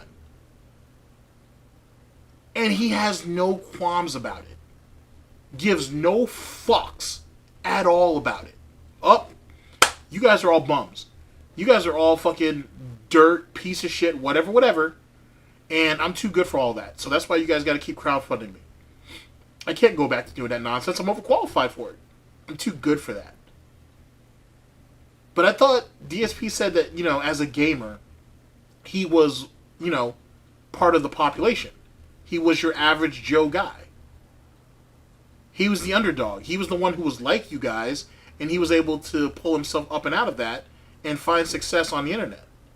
But then you turn around and shit on the very people who elevated you? And shit on the work that they do? You got me fucked up. You got me fucked up. Because I'm tight now doing what I'm doing. So, no. There's no going to get a 9-to-5 job or anything like that. Snow Carl tipped me $2. I love the big brain trolls trying to gaslight you into quitting. Imagine being this stupid or insincere. Yeah, I mean, listen. What it is the world a couple of years ago was a very different place. You know, COVID kind of screwed everything up. Let's be very honest about this. COVID really did screw the world up. And The world is a very different place now than it even was a couple of years ago. Now, quite frankly, in the last 2 years, I've seen that this streaming job is actually the most consistent, most reliable, best job I've ever had because of your support. I realize that it doesn't matter where I'm streaming, it doesn't matter what I'm doing, you guys support me because you like me as a person, you like me as a content creator, and you want to see me succeed, right? So it doesn't matter if it's on Twitch or YouTube or another third-party site, it doesn't matter if it's all games or if we mix it up and we do other stuff. You guys like the stuff and you support it, and I really appreciate that, okay? I really, really appreciate that, and I hope you know that, all right? I'm incredibly grateful that through all the hardships I've been through, you guys have supported me no matter what. Why would I give that up and go to something uncertain, especially in a COVID world where at any moment there could be lockdowns, there could be restrictions, right? I could literally go out there and get a job and then lockdowns force that job closes and I have no job. I'd be stupid, right? Now wait, I mean, it's not like your job on the internet is any more secure. But even more importantly than that, going back to crowdfunding, if any of these people, these peons apparently, who, you know, contribute to you, if any of them, or not even any of them, if just an influx of them lost their jobs, Phil, what the fuck were you going to do?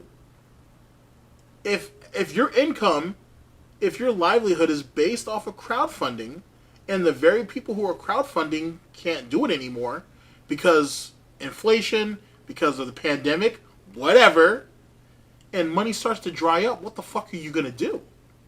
And I say that because look at him right now. How much did he make last night?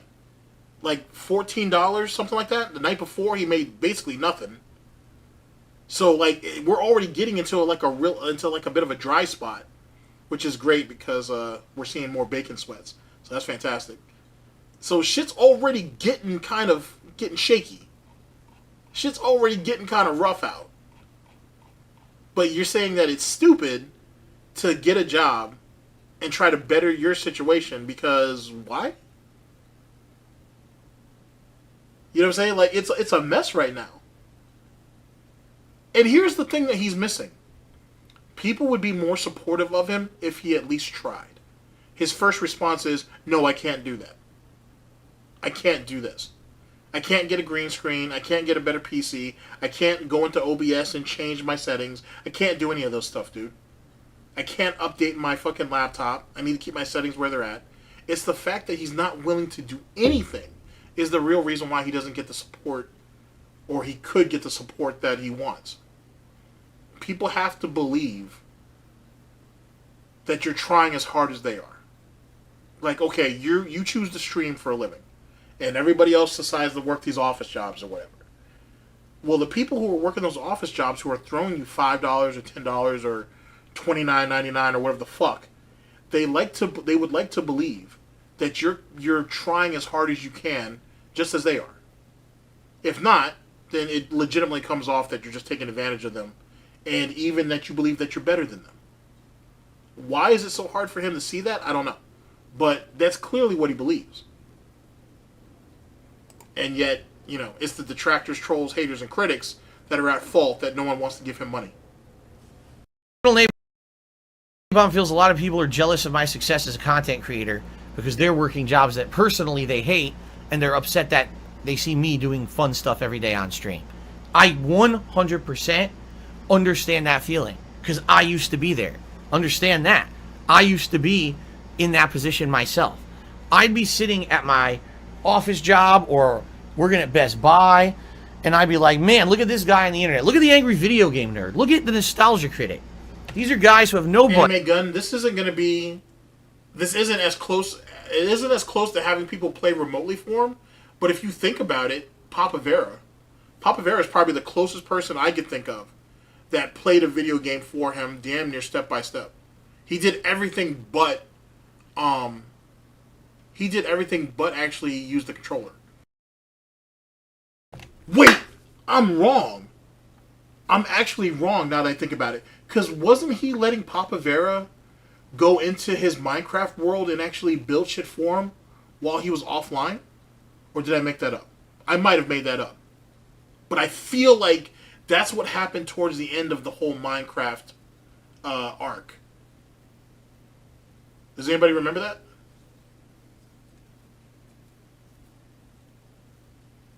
Because DSP was saying something about he didn't have time to finish up projects or whatever whatever it was. He had too many games going on, so he was allowing Papa Vera to actually go into his world, into his Minecraft world, and actually finish stuff for him.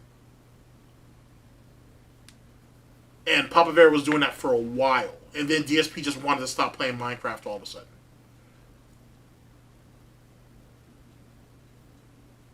Yeah, right. He was actually doing. Yeah, he was. Dude, Papa Vera was legitimately putting in work for that dude offline. That shit was crazy. And the thing is, if you ever seen, you can probably still find it on Twitter.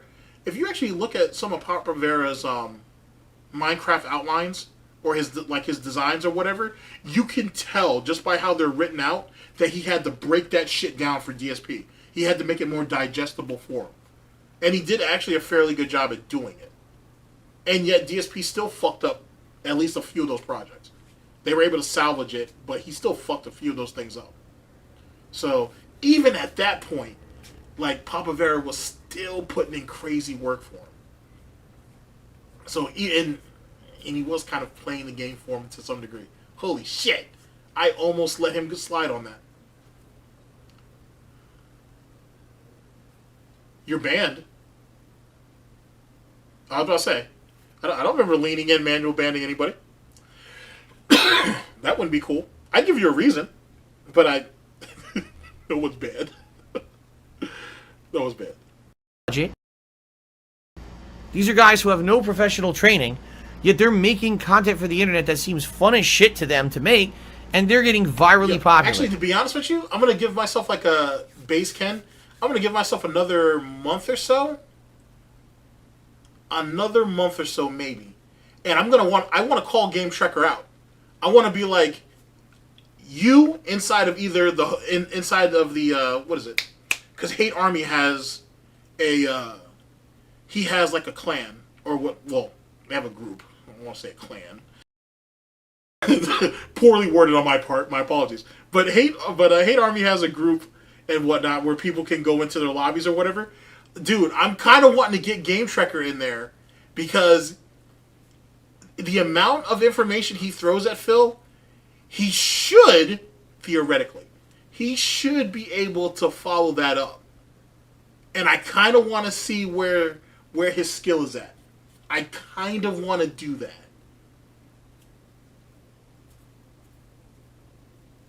I kind of want to do that.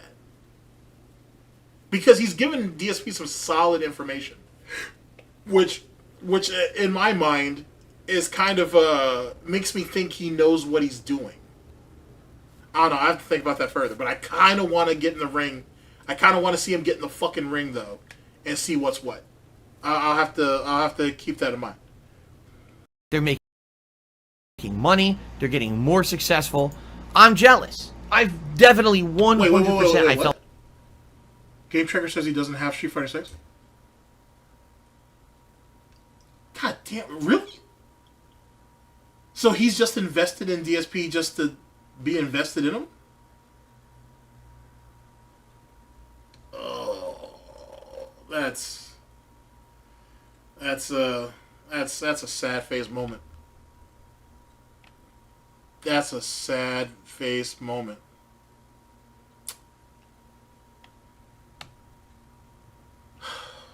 That way. And I said, one day I want to try to do something for myself, but I never imagined that YouTube would ever be my job, being honest, okay? You know, pretty crazy.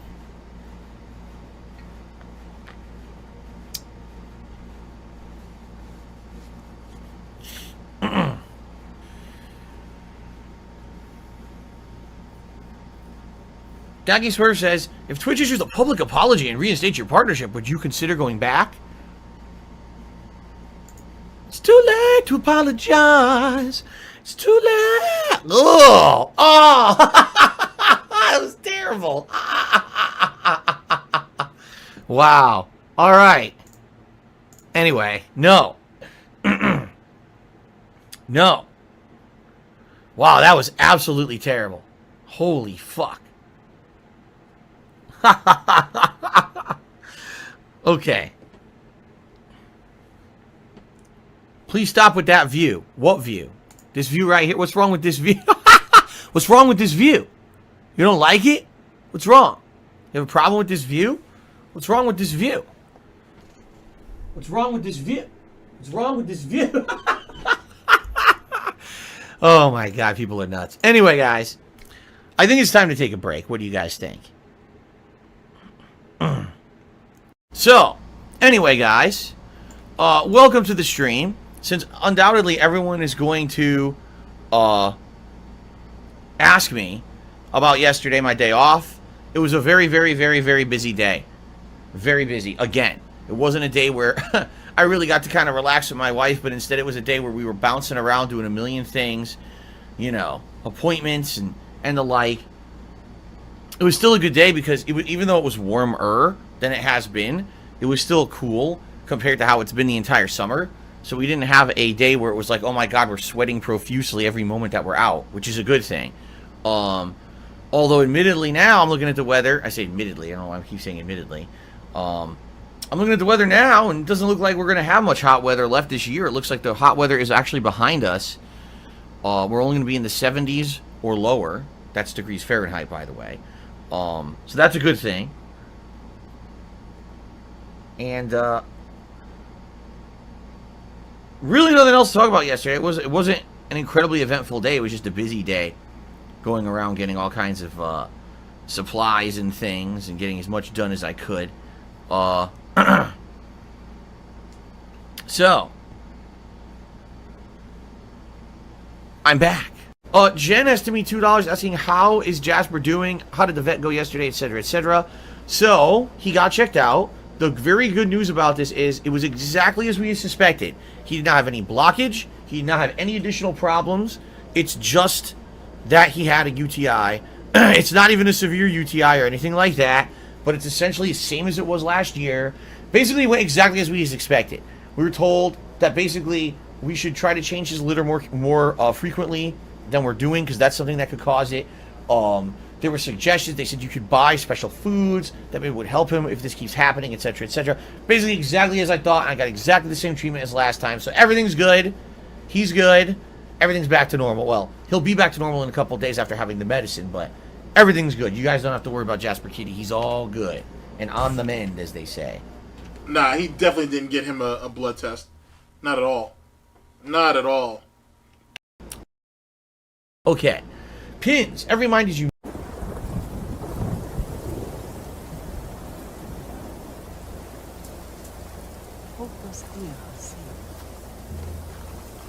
Hold on. I'll be honest with you, Dwight. I don't even know. I don't even know how Jasper just keeps picking it up each and every fucking year. I have no clue. I really don't. I got no clue. Holy shit.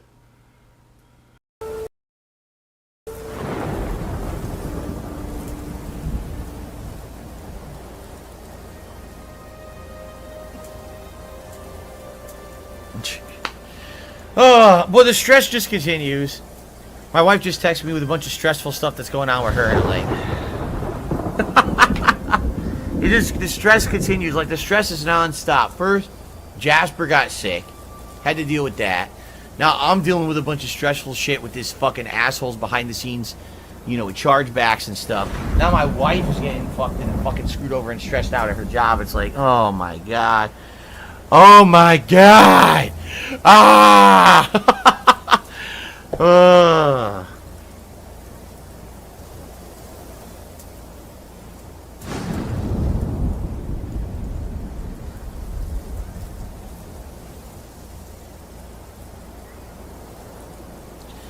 Yeah, today's been a stressful day. I'm not gonna lie. It's not been the stream. The stream's been great. We've been having a good time with this game, right? We've actually been having a really good time with this game. It's fun. I like the DLC. Look at me now. Look how cool I look with the red crimson outfit and this new hat and everything. We're having fun with the gameplay and everything, right? Oh man. So I guess we're gonna take out. Yes, the life of a successful YouTuber. All right, let's get to the next one. All for the Ponte. Good evening.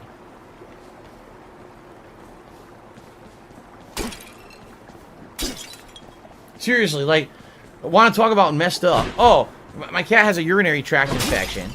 Luckily, it's the second time he's had it, so I know what it is this time. Because last time when we had it, like a year or two ago, I can't even remember if it was early last year or late the year before.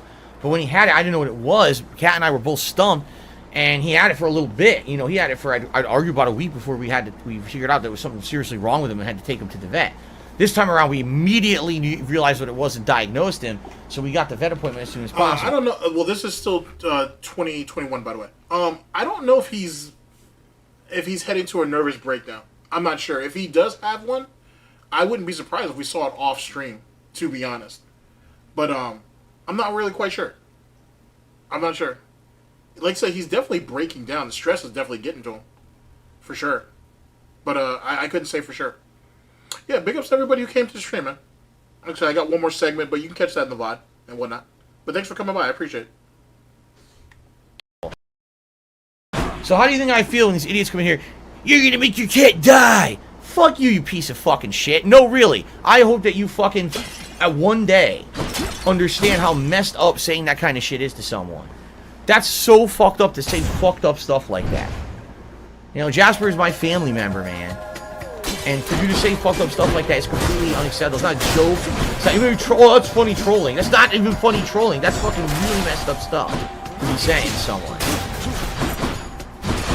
Under no circumstances is that funny. Like I said, I wish I could get him into the vet earlier. I wanted him to bring him today if possible. They said no. The earliest appointment would be Tuesday as a walk-in or a drop-off appointment because vets are all backed up right now. Because of fucking COVID, so many people got pets that now there's not enough fucking vets to take care of them all, which is absolutely ridiculous. Okay. All right, let's see. Oh. All right, now, last one, chat, and then we are done. So this is going to be 2022. Here we go. And thank you guys so much for supporting the stream. I really appreciate you supporting the Multiversus stream. I'd like to play more this weekend. All right, guys. So thank you so much. Please have a good evening. No, Jasper's not bleeding. Shut the fuck up. Seriously. I say, oh, Jasper's eye is a little half closed, wincing. He might have scratched his eye. Is Jasper bleeding? No, in fact, you know what? Just fucking fuck off right now. And don't come back. Okay. So, everyone, please have a good night. Thank you. Now it's time, ladies and gentlemen. You're in my favorite segment, Phil's Day Off. This is the segment once a week where I talk about what I did on my day away from streaming. All right? Yesterday, creature that would look actually a special day. Because yesterday, my wife and I had an important appointment, as well as many other things that we needed to do. All right? So, let's talk about that. First of all, the important appointment, which we didn't tell you about, involved Jasper Kitty. Don't worry. It was not a bad appointment. It was his yearly checkup and vaccinations. And Jasper is an indoor cat. Jasper does not like leaving this house at all. He doesn't even like it if a stranger comes into the house for any reason. He gets upset. He only likes being around us, and that's it. He likes feeling safe at home. I'm a pussy. Okay? So every year, when it's getting time for his doctor's vet appointment, you know, we kind of like talk to him a little bit. He doesn't understand what we're saying, but we always do. Whenever that carrier comes out, he's like, oh no. When the carrier comes out, it means we're leaving, and he hates car rides. Whenever we put him in the carrier, we get him in the car, he won't stop meowing and panting. He gets so nervous. Meow, meow, rare, meow, rare. Stop it! When he's in there, he hates it. He absolutely hates it. Okay? Now, do we not have any air in the car? The fuck? Do we not drop a window for him? I don't know if he'll ever just stop sharing his life, to be honest with you. It's the only way he really connects with people, to be honest with you. It's misplaced, to be honest with you. There's some things you can get away with, and there's some things that you can't. But you would think you got an army of people who are willing to critique every little thing that you fucking do. Maybe, just maybe, shut the fuck up and play video games. Maybe that's the way to go about it. But he needs people to be invested in him. He needs people to care about him, to be honest. Even if it's negative, which is scary, to be honest with you. Oh, no! No! The thing is, when we first rescued Jasper from the shelter he was at, that was before COVID, okay? And so, for the first couple of vet appointments, we were able to be with him at the vet, which is nice. When the owners are with the pet, the pet's in the room, the checkup room, you can calm the pet down. You know, he's used to me handling him. He doesn't really care that much if I pick him up, as long as I handle him the right way. And he feels a lot calmer with us in there. The problem is the last 2 months, the last 2 years, COVID. When COVID hit, they wouldn't let anyone in anywhere. You couldn't go in anything. So when you go to the vet, we're just taking your pet. Oh, the pet's afraid. The pet that's never been here before, or the pet is used to being here, wants its family members to calm it down. Too bad. Imagine you're a little kid, and you're being told you gotta go to the doctor to get shots, but your parents can't go in with you. What? He's gonna be pretty traumatized, right? And that's what happened the last 2 years was we just weren't allowed to go in when the vets took them in, took in Jasper, which sucked ass, all right? So we didn't know what was going to happen this year, if it had changed or not. Who knows, right? Has anything changed? Last 2 years it didn't. So, first of all, in the morning we're getting ready to go out, and we can already tell Jasper's wise to it, because this is Jasper Kitty yesterday, okay? Now, I may look normal to you, what you don't understand is that Jasper never, ever climbs on our tables and furniture in the living room. Never. He's usually on the couch with us, on the floor, runs around that area. All of a sudden, he's getting jumpy, and he's kind of keeping away. We're soulmates. And we're like, why is Jasper on the furniture? Does he know? We didn't even bring the carrier downstairs yet. And he's kind of like acting weird. And I'm like, I think Jasper is a little wise that today may be the day, So anyway. Can someone please shut up this dude who's being a moron? We tried to do a fake out. So here's what we did. We decided we would go grocery shopping first and then come home, bring the groceries home. And hopefully while we were going to get the cold groceries in the fridge. And then before we finished unpacking the groceries, we were going to grab them and put them in the carrier because he wouldn't be expecting it. Okay? So, here's what's happening. We're unpacking the groceries. All right? We're putting all the cold groceries in the fridge. Game? And I'm like, all right, well, I just touched all these dirty groceries. Who knows who the hell touched them in the store. Let me wash my hands. And then we're going to grab Jasper and put him in the carrier. But Kat got ahead of herself. She brought the carrier down, opened it, and tried to put him in herself. Big mistake. So he fights her. I'm like, wait, I'm drying my hands. I'm coming. I'm coming to help. Wait a second. And he's fighting her. He's fighting her. He escapes. So now we got to chase him around the house.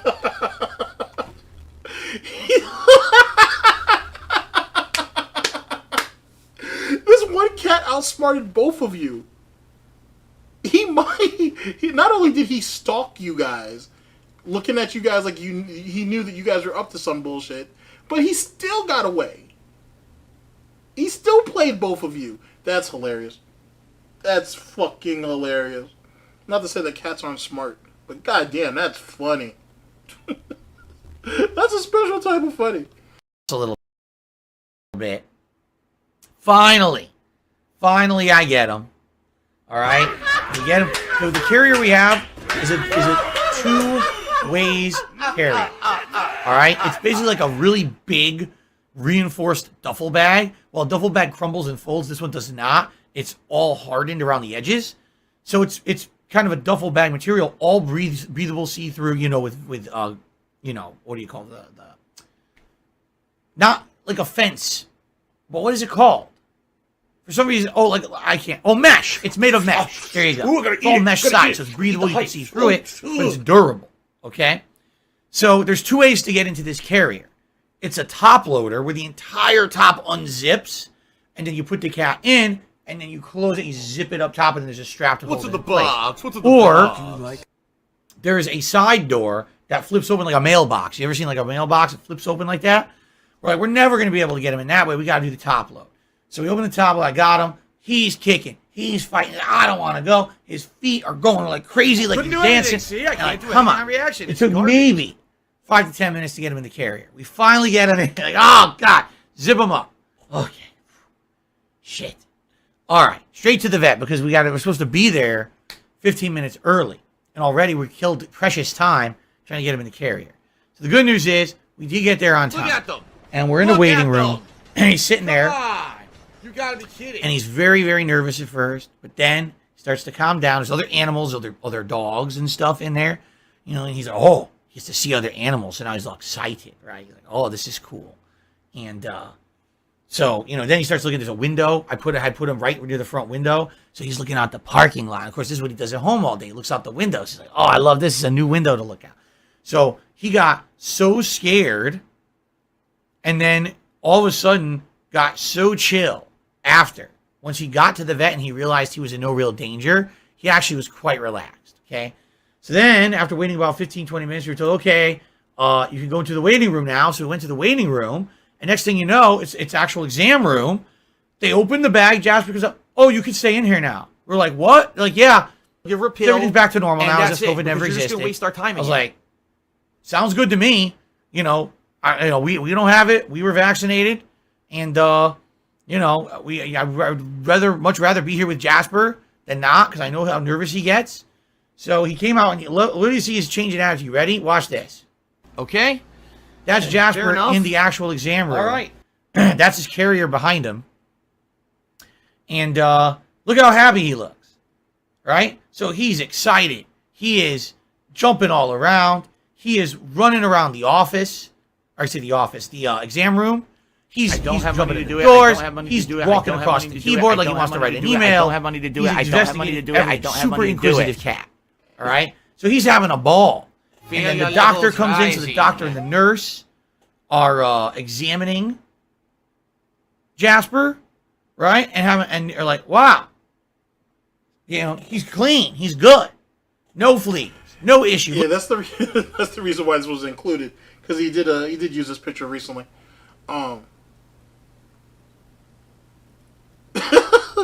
It's just mundane shit.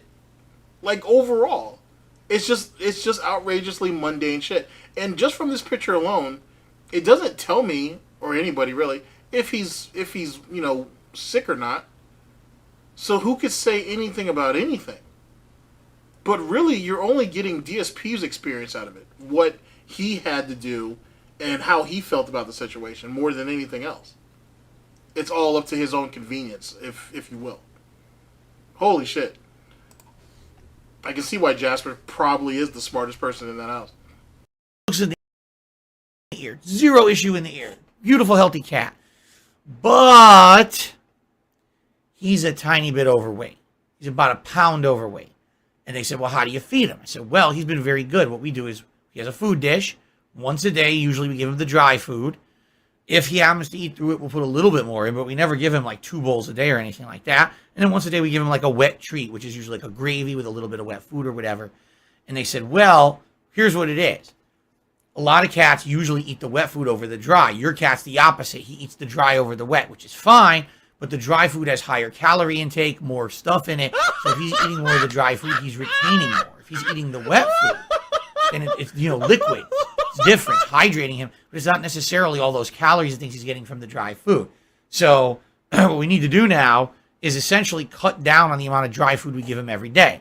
The way we were doing it was very nonchalant because, we've had him for many years, never had an issue with weight. All of a sudden, only this year he has the issue. So what that means is in the last year, he started to eat a little more. So now what we're going to do is in the morning, fill his bowl. He eats through that 1 bowl a day. That's it. That's all he gets. If it's empty by the end of the day, it's empty by the end of the day. He's got to wait till the next day. If we choose to give him a treat, that's okay. The treats don't have that high you know, Ding dong die. value that's going to pack. Ding dong die. Oh, ding dong. You can lick through a wet sheet. It's fine. Ding dong die. Oh. That's what we were told, basically.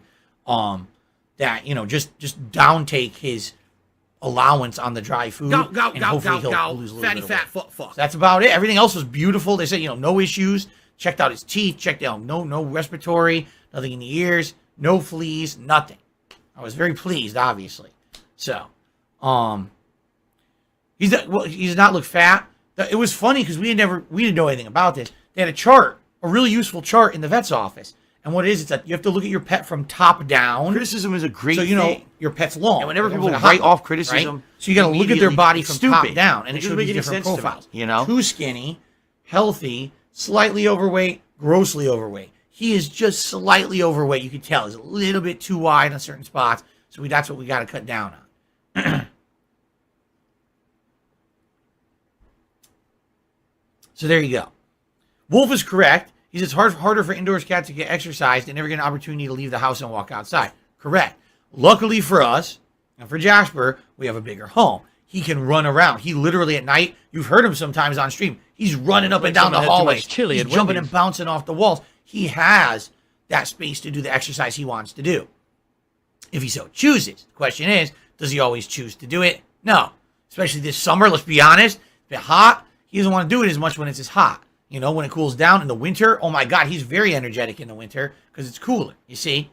That could also be an issue. Definitely could be an issue that he, you know, he's eating and he's not getting all the exercise because it's been too hot. So there you go. All right, so after that, it's like, okay, Jasper, you did a really good job. Let's go. He doesn't want to go. Play the fucking game. I'm serious. He doesn't want to go. He doesn't want to leave. He actually goes ahead and fighting me and the nurse. Me and the nurse are trying to get him. And I'm on one end and she's on the other end. We're like, ho, ha, ho. We can't catch him. He won't let us put him in the carrier. He was fighting us. And the nurse is like, all right, I got a trick. She goes, we're going to put the carrier on his back. So it's like, you think you have a mailbox, okay? You don't put it sideways. You put it on its back so it's standing straight up like a column, a hollow column. Then you grab the cat and you quickly dunk the cat into the carrier, and the cat can't really fight because it's too narrow, you see? So so we tried this and it actually worked. He kind of went zook into it and we were able to close it. Like, dude, he fought us more to go home than he fought us to get there. He didn't want to leave. He liked being in a new place because we were there with him. So he felt safe. He's like, oh, this is cool. You can explore a new area with the parents here, you know. It's kind of funny. But anyway, and then, funny enough, he didn't pant and he didn't meow on the way home. That's never happened before. All the other times we've taken him to the vet, he panted and meowed on the way home. He actually must have felt safe because we were actually able to be with him at the vet for the first time in years. He felt safe and wasn't scared on the way home, which was really awesome. Okay, so there you go. He my nose itches. He had a good trip to the vet. Jasper Kitty, clean bill of health, slightly overweight. We're going to cut back on his food to make him healthier. And that's that. All right? So that was one part of our day off. Jesus Christ. And that's it. That is fucking it. Oh my Christ. Towards the end, that shit was rough. Alright, ladies and gentlemen. That's essentially the Jasper vet saga from 2019 to 2023. Oh my Christ. So much bullshit. But I did want certain aspects to be... there were certain things I was looking for. There were certain things that I requested to be in there. Mainly, like, where his financial situation was at. Hence the reason why Jasper was treated the way he was. So on and so forth. I honestly don't think Jasper has been going to the same vet. It's very possible that at least over the last 2 years they probably went to the same one, but the year previous probably not. There's a lot. There's a lot of shit there, and there was a lot of shit that had to get cut out. You can thank me later for that. But that's our scenario. That's what our situation is. Holy shit. Let me jump over real fast. Final thoughts, and then I will let you guys go. See you in a second.